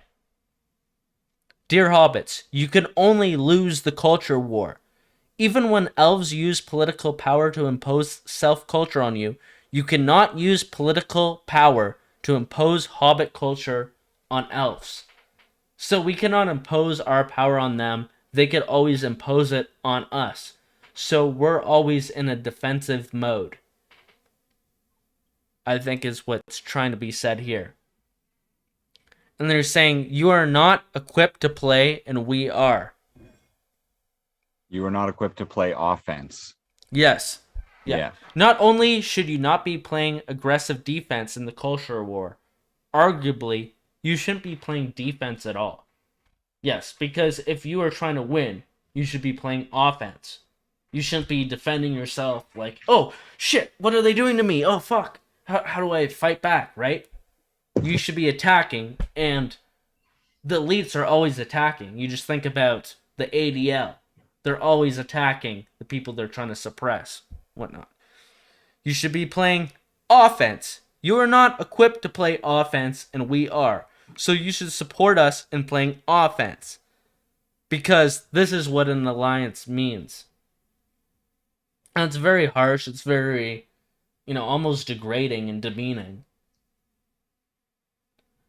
But what do you think about that statement in lines to something like Rebel Media or True North, where they are very deliberately trying to keep us out of the conversation while trying to maintain some kind of power and some kind of foot in the door when it comes to mainstream conversation? Do you think we owe them anything? Well, how does this work? Is there a political solution? Because Uncle Ted would say there's none. Yeah. And the destruction of this is better. Do we owe these people anything? I mean, is Yarvin fucked in the head and just thinking that we should simp for him? Yeah. So he's appealing to the nature that people want to be on the winning team. When the ball team starts doing well in the World Series, the merch just flies off the shelves, right? Mm-hmm. And people just want to be on the winning team, and they're already all in on fucking global homo. They have their pronouns on their Twitter profile or their Insta or wherever, and that's the way it is for these people, and so that you're never gonna win them, I don't think. You can maybe share your state of mind like on a small scale, but Ted mentions that too, is that basically like small waves don't really do anything. It needs a monumental change. And that change really has to come from outside of the political system. That's what no political solutions means. It can't be, you can't use the system to fix the system, right? It's right.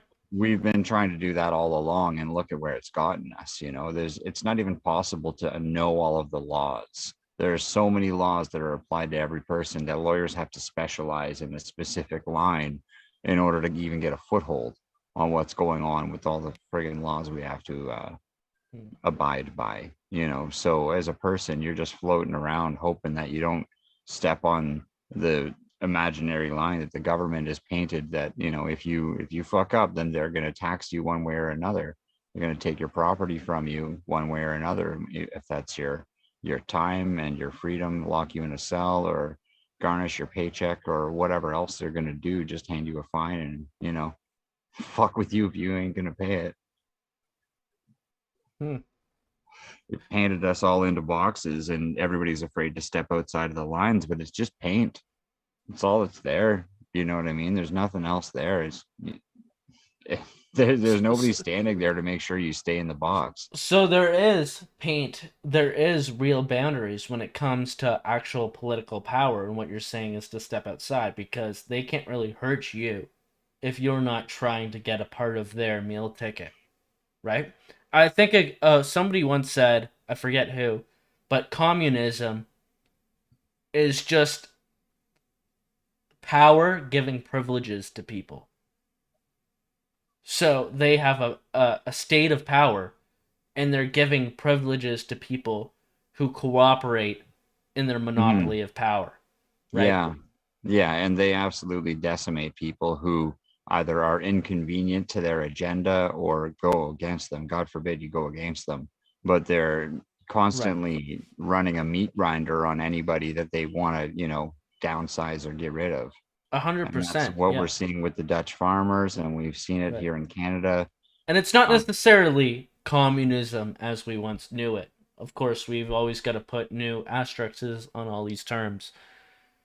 That fundamental aspect of communism, which was what made it so bad, is that they have the power structure, and if you snitch on your neighbor, if you give in to what the party is saying, then you will be adorned privilege over your fellow man. That is what is happening. That's not a full description of the ideology of communism, but we have this new integration of capitalism too, which is just a mixture of capitalism and corporatism, like the government and big business colluding with each other and where all the big money is. And then it's all one incestuous mix of communism, corporatism, and capitalism, the worst of each. And there's not really a way to fight against that, except for using your own free speech and getting away with whatever you think you can get away with and separating yourself from it. But I do think there is some value into getting yourself, needling yourself into the system, like with something like the People's Party of Canada, in that you need to at least build a network, like a parallel social structure, that when things start inevitably crumbling, which, you know, this accelerationism is going to happen because of the actions of the people that are actually in power. We don't have control over that. We're not doing anything. Even some little fucking loser faggot who goes and shoots up a bunch of people for whatever reason, he does not have control of that situation. The people in power do. They're the real accelerationists. So they're telling you they're doing it. The SDGs, the fucking World Economic Forum, the Great Reset, Build Back Better. They're telling you they're doing it. They're openly fucking doing it. So I don't know why. I guess they need a scapegoat. That's why they're pointing at us. They need a scapegoat. They need a psyop. But ultimately, I think the will to power in a social structure where real power and truth do not really matter. Like, real truth does not equal power. Yeah. Like, you will get snuffed out. I do think there is something that could be made out of that. So it's not all for nothing, but you have to be smart about it. You can't have delusions of grandeur just based on truth. It has to be strategic, right? But there is going to be a break off of a parallel society once an inevitable collapse happens from just the mismanagement of the elites of our society. So the people that are in charge of those situations, it's like the fall of communism and how things arose from that, right? any they society that pretend is to pay us, and we pretend to work, right? So you're right. you Dutch get out of the fucking farmers, system, right? you know, and you keep yourself in good standing, and you just Yeah. fucking just get away from it, and you know, stop doing the kind of work that you need to get paid through the fucking internet for, and you know, stop wasting your time fucking making somebody else, you know, a dividend when you could be fucking, you know, doing something cool instead. Yeah. You know, we are all surviving right now. I know that you're probably getting your next meal.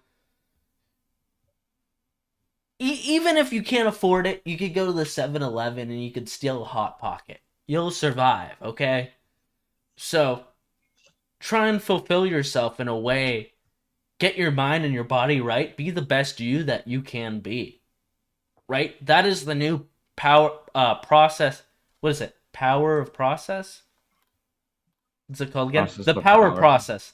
Yeah, that is your power new process. that is your new power process. Is to be what did that guy call it? The Ubermensch. Be the best you can be. Self-improvement. Yeah, you know, if you strive towards Ubermensch excellence, is the German you know. word for self-improvement, right? Is that right? Okay, yeah, I didn't know. I was just asking. Sorry, go on. Say what you're gonna say. Oh, just strive for self-improvement, man. If you strive for excellence, you know, shoot for the stars, and you know, like, yeah, you can hit the moon. You know, like you'd be surprised what you can do. I've seen people losing all kinds of weight. I've seen people, you know, get off of the couch and they're doing 5-10K. Now, like the amount of momentum and motivation that we have since the convoy and James Top's epic journey, which isn't done yet. You know, now he's going to do a whole other, he's going to end up doing the entire continent, which is insane, because he didn't pick the narrow part in the States like everybody else. He's all the way across Canada. It's absolutely insane, but I'm glad he took a break. Yeah, but the motivation that's provided for our side, our community, and our nation as a whole is absolutely, you know, incredible, and we're seeing results all over the place. So I just want to encourage you guys to keep at it, keep chipping away at it, and you know that there's a Greek god or goddess locked inside you, and you don't necessarily have to achieve that, but just work towards it. Be awesome, you know, read more, do cool stuff. You only have one life to live, so that's right. Do the best that you can here. There's so much potential. There's no need to get caught up in any negativity. Yes, some of the things that we're looking at are very negative, but you have a blessing in the fact that you realized it, because things would be a lot worse. Well, you know, you might be a guy who doesn't have to go through think of any of this shit, and you're privileged, and you just are happy despite it. You could have VAIDS, right? Vaccine AIDS, and still be happy, probably, right? Maybe it'll get you when you're 60 or 70. But without it. Yeah, you'll be happier without it. Trust me, in the long run, just you've tapped into something that only a small percentage of the population has. But it's ultimately connected to so many more things, including just the fact that your food supply is tainted, all the mainstream media news and all your entertainment is tainted with garbage ideas, absolute propaganda to make you feel like shit and make you wanting more of their products to solve it. If you know how to navigate yourself in this fear, now that you've realized it, now that it might be sad and hard and dark to take at first, but once you figure out how to navigate yourself through this fear, the potential is infinite. You're a free soul. Me, I could say whatever the fuck I want here. And yeah, I might get banned off YouTube, I might get banned off whatever platform. I might get thrown in jail eventually. But I'm free speaking. I'm not beholden to any corporate establishment. And it feels good. It feels good while it lasts now. And hell, at least I'll have amassed a crew of people who say I can't do this on the internet anymore, because the SWAT team will come down on my place of dwelling because I dared to say that, I shouldn't be dehumanized just because I'm white, and neither should any of you.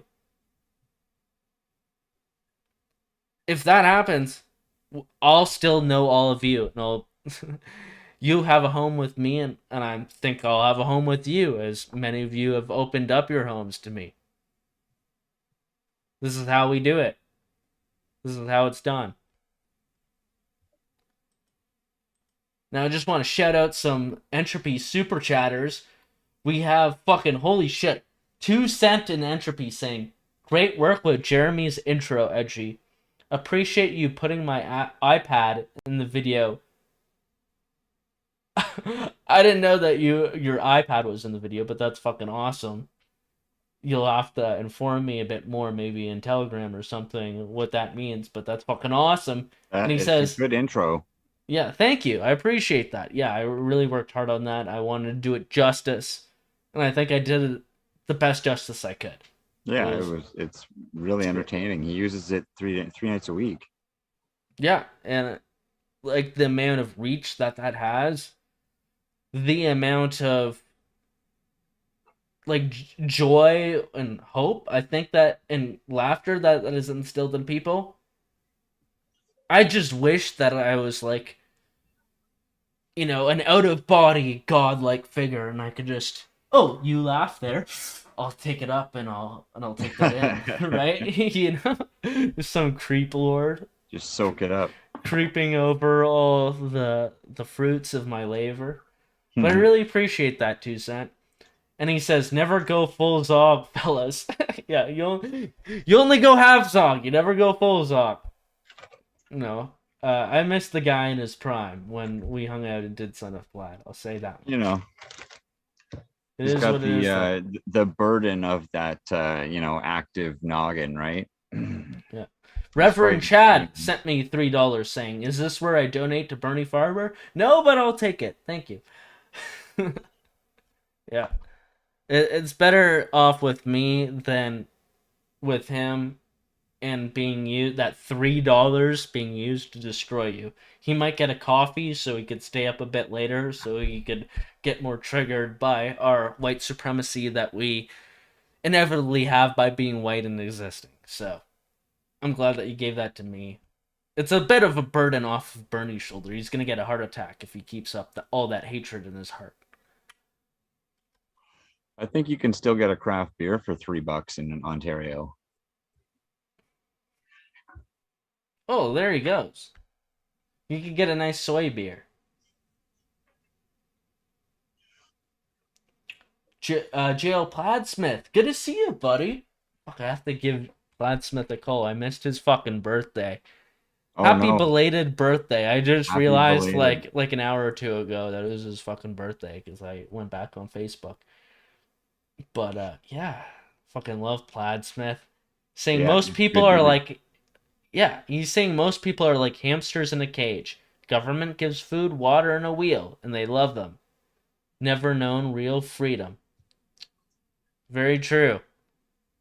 Well, yeah, when you're given the things, what do you call it? The lowest level of Maslow's hierarchy of needs, the food, water, shelter, the things that keep you alive, then you're just putting yourself out to be programmed if you don't have a direction, if you don't have a purpose, if you don't create your own power process, as Uncle Ted calls it. We have to create, we are a special creature beyond any monkey. You know, we are getting forced to eat the bugs after we already figured out we don't want to eat the bugs, right? Monkeys used to pick bugs off each other's back, grooming each other. Is that what are we going back to that though? Like, you live up in the cabin over there in the deep bush. Is it based to eat bugs? Is it based to eat bugs? If I wanted to eat mosquito burgers, I could. There's a clip on YouTube of them making mosquito burgers in Africa. There's definitely lots of mosquitoes here, and there are ways to attract them if you wanted to attract them, right? So, but I'm not at that point. I still eat normal food. I had pierogies tonight. Right. I'm not really going in that direction. We're not going back to primitive days. When we talk about the dangers of technologies, we're talking about these globalist elites seeing their lofty visions of a brave new world. And you have to understand, Aldous Huxley was one of the globalists. Brave New World was his mapping chart for how he wanted the world to go with all his globalist friends. That's true. Now, George Orwell was more so warning people about everything. George Orwell was based. But yeah, they want to take us into that direction. And we want to use technology to help us, to help our human needs. Not technology using its power and the people who are complicit with it to force humans to adapt into technological needs. I think that's the big thing that divides this argument. We want technology to help us, not technology to rule us. Yeah. And disgusting, evil, pedophile Satanists to be in charge of that. Probably somebody should take a look at that. Yeah, somebody should take a look at that. That's not good. Yeah. I want to eat good, fresh meat and not something that has carcinogens in it that you grew out of a lab cell. No, man. When you can plus cricket filler, out of your own garden and eat animals that you harvested. Maybe you raised them, maybe you hunted them. Maybe you didn't harvest it, but you bought it from a local farmer. And you bought a half a cow or something like that. Like that feels good. You're like, you're doing a lot better than going to Superstore and whatever. Like you have any idea where their meat comes from? These conditions are terrible. That's modernization. Yeah, but you don't have to support it.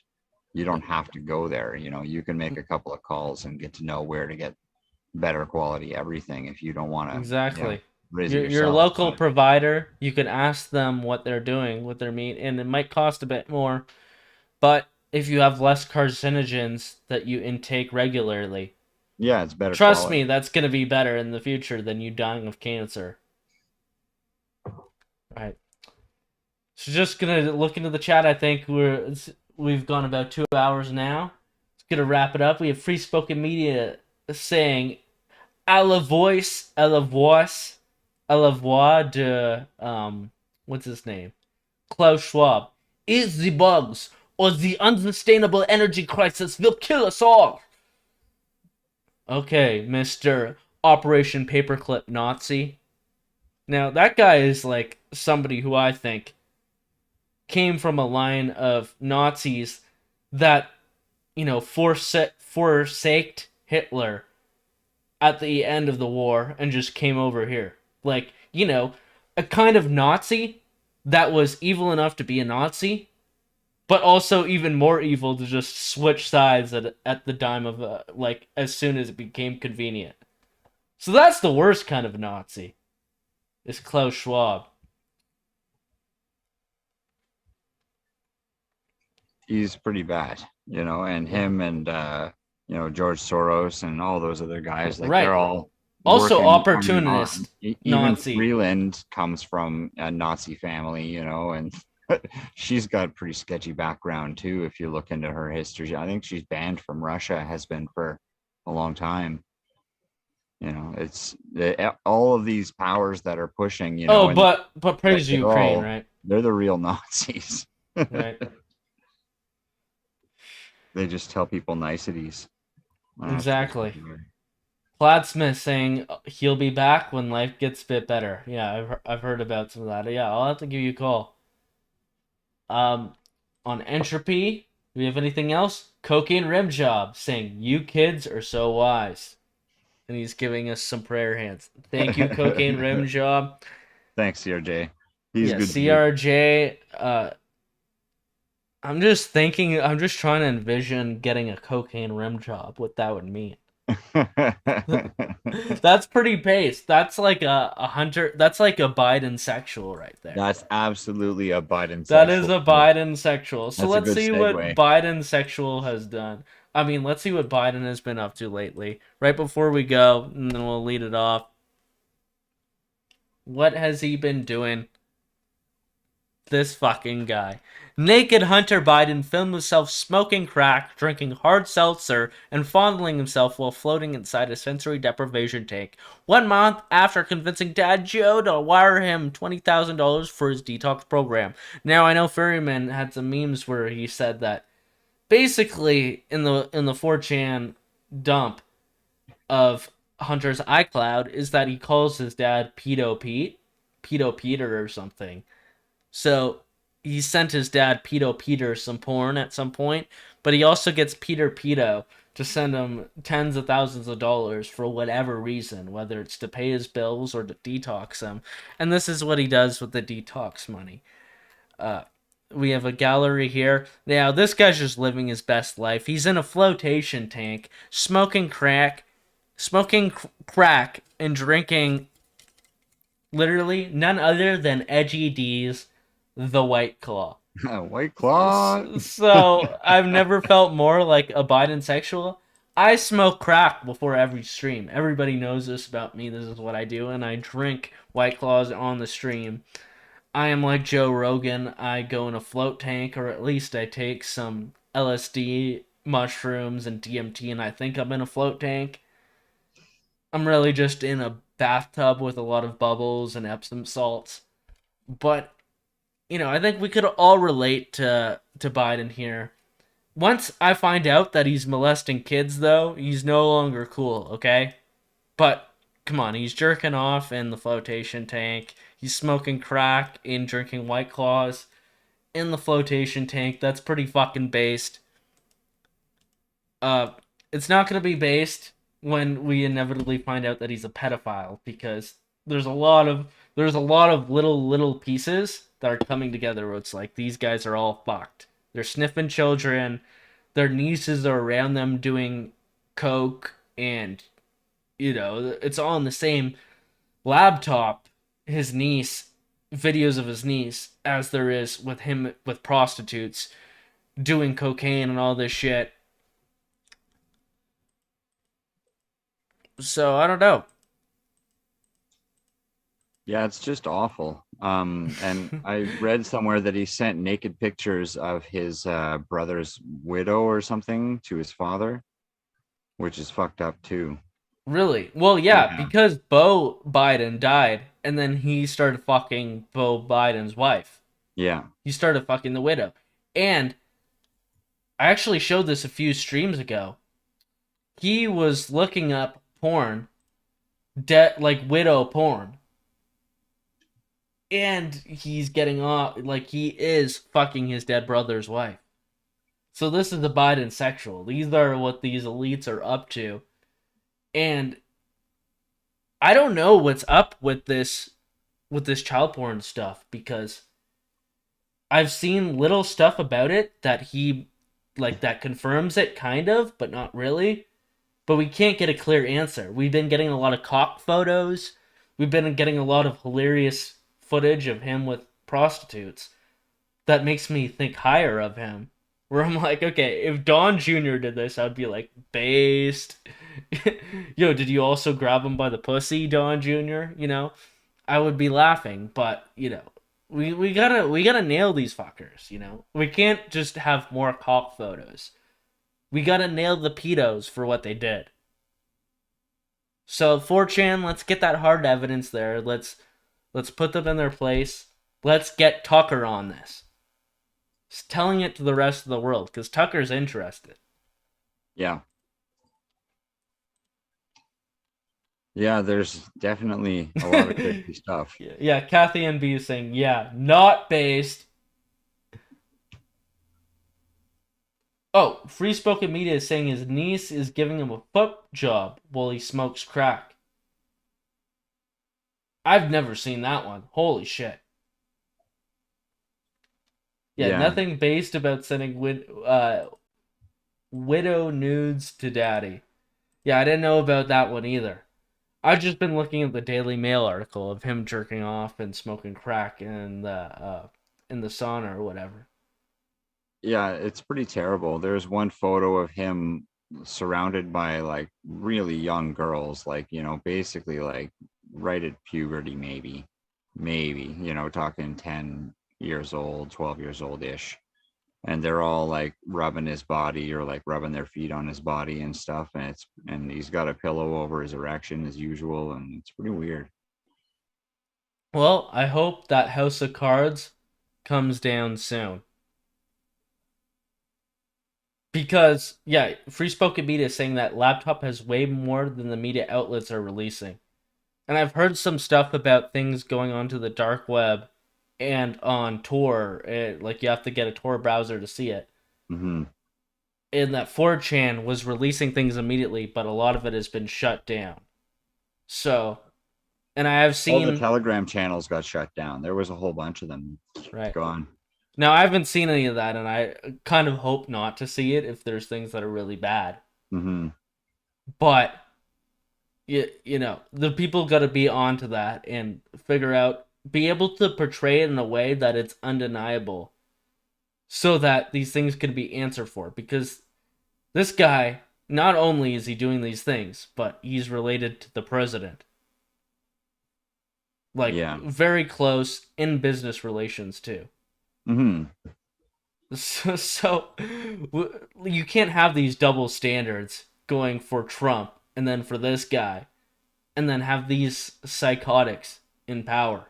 This is one of those things where the people, us peasants, us hobbits, have to have a will to power in the system, at least to get this out there.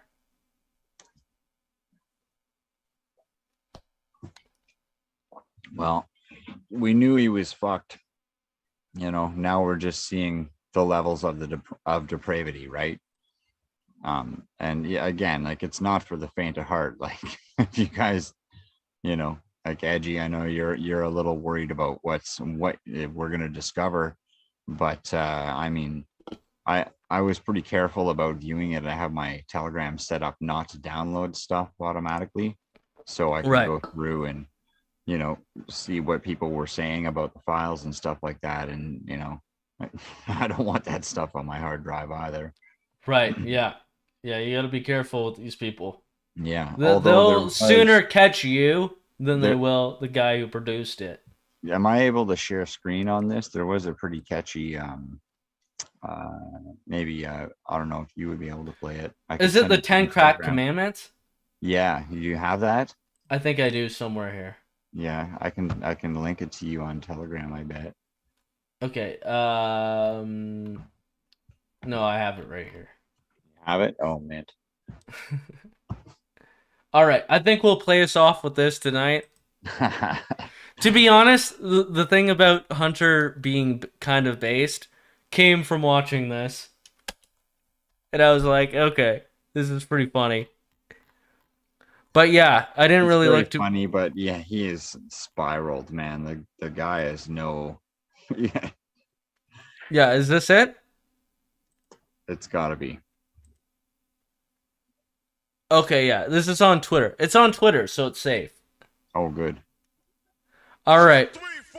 Well, these are the 10 crack commandments. Do not smoke crack unless you are doing it like Hunter Biden. And yeah, just don't smoke crack. Don't be related to globalists. And live out in the woods. Gain your power process by being the best you that you can be. as Uncle Ted would say. Don't do the rest of the things that Uncle Ted has said. Don't go burning shit down. That's just going to be used in a situation where they use what you've done to make order out of the chaos that you've created. Yeah. So here are the 10 crack commandments. All right, have a good night, everybody. I'm just going to check the super chats quickly. Awesome. Have a good night, everybody. Here are the 10 crack commandments. 5, 6, 7, 8, 9. It's the 10 crack commandments. Wow. Man can't tell me nothing about this coke. Can't tell me nothing about this crack, this weed, my hustling niggas. Niggas on the corner. I ain't forget you niggas. My triple B niggas. 1, 2, 3, 4, 5, 6, 7, 8, 9. I've been in this game for years. It made me an animal. It's rules to this shit. I wrote me a manual, a step-by-step booklet for you to get your game on track. Not your wig pushed back. Rule number uno. Never let no one know how much dough you hold. Cause you know that try to breed jealousy, especially if that man fucked up. Get your ass stuck up. Number 2, never let them know your next move. Don't you know bad boys move in silence and violence? Take it from your highness. I done squeeze mad clips at these cats for they bricks and chips. Number 3, never trust nobody. Your mom's set that ass up, properly gassed up. Hoodie the masked up. For that fast buck, she be laying in the bushes to light that ass up. Number 4, know you heard this before. Never get high on your own supply. Number 5, never sell no crack where you rest at. I don't care if they want an ounce, tell them bounce. Number 6, that goddamn credit, get it. You think a crackhead paying you back, shit, forget it. 7, this rule is so underrated. Keep your family and business completely separated. Money and blood don't mix like 2 dicks and no bitch. Find yourself in serious shit. Number 8, never keep no weight on you. Them cats that squeeze your guns can hold jumps too. Number 9 should have been number 1 to me. If you ain't getting back, stay the fuck from police. If niggas think you're snitching, they ain't trying to listen. They be sitting in your kitchen, waiting to start hitting. Number 10, a strong word called consignment. Strictly for live men, not for freshmen. If you ain't got the clientele, say hell no. Cause they gon' want their money, rain, sleet, hell, snow. Follow these rules, you'll have mad bread to break up. If not, 24 years on the wake up. Slug hit your temple, watch your frame shake up. Caretaker did your makeup. When you pass, your girl fuck my man Jacob.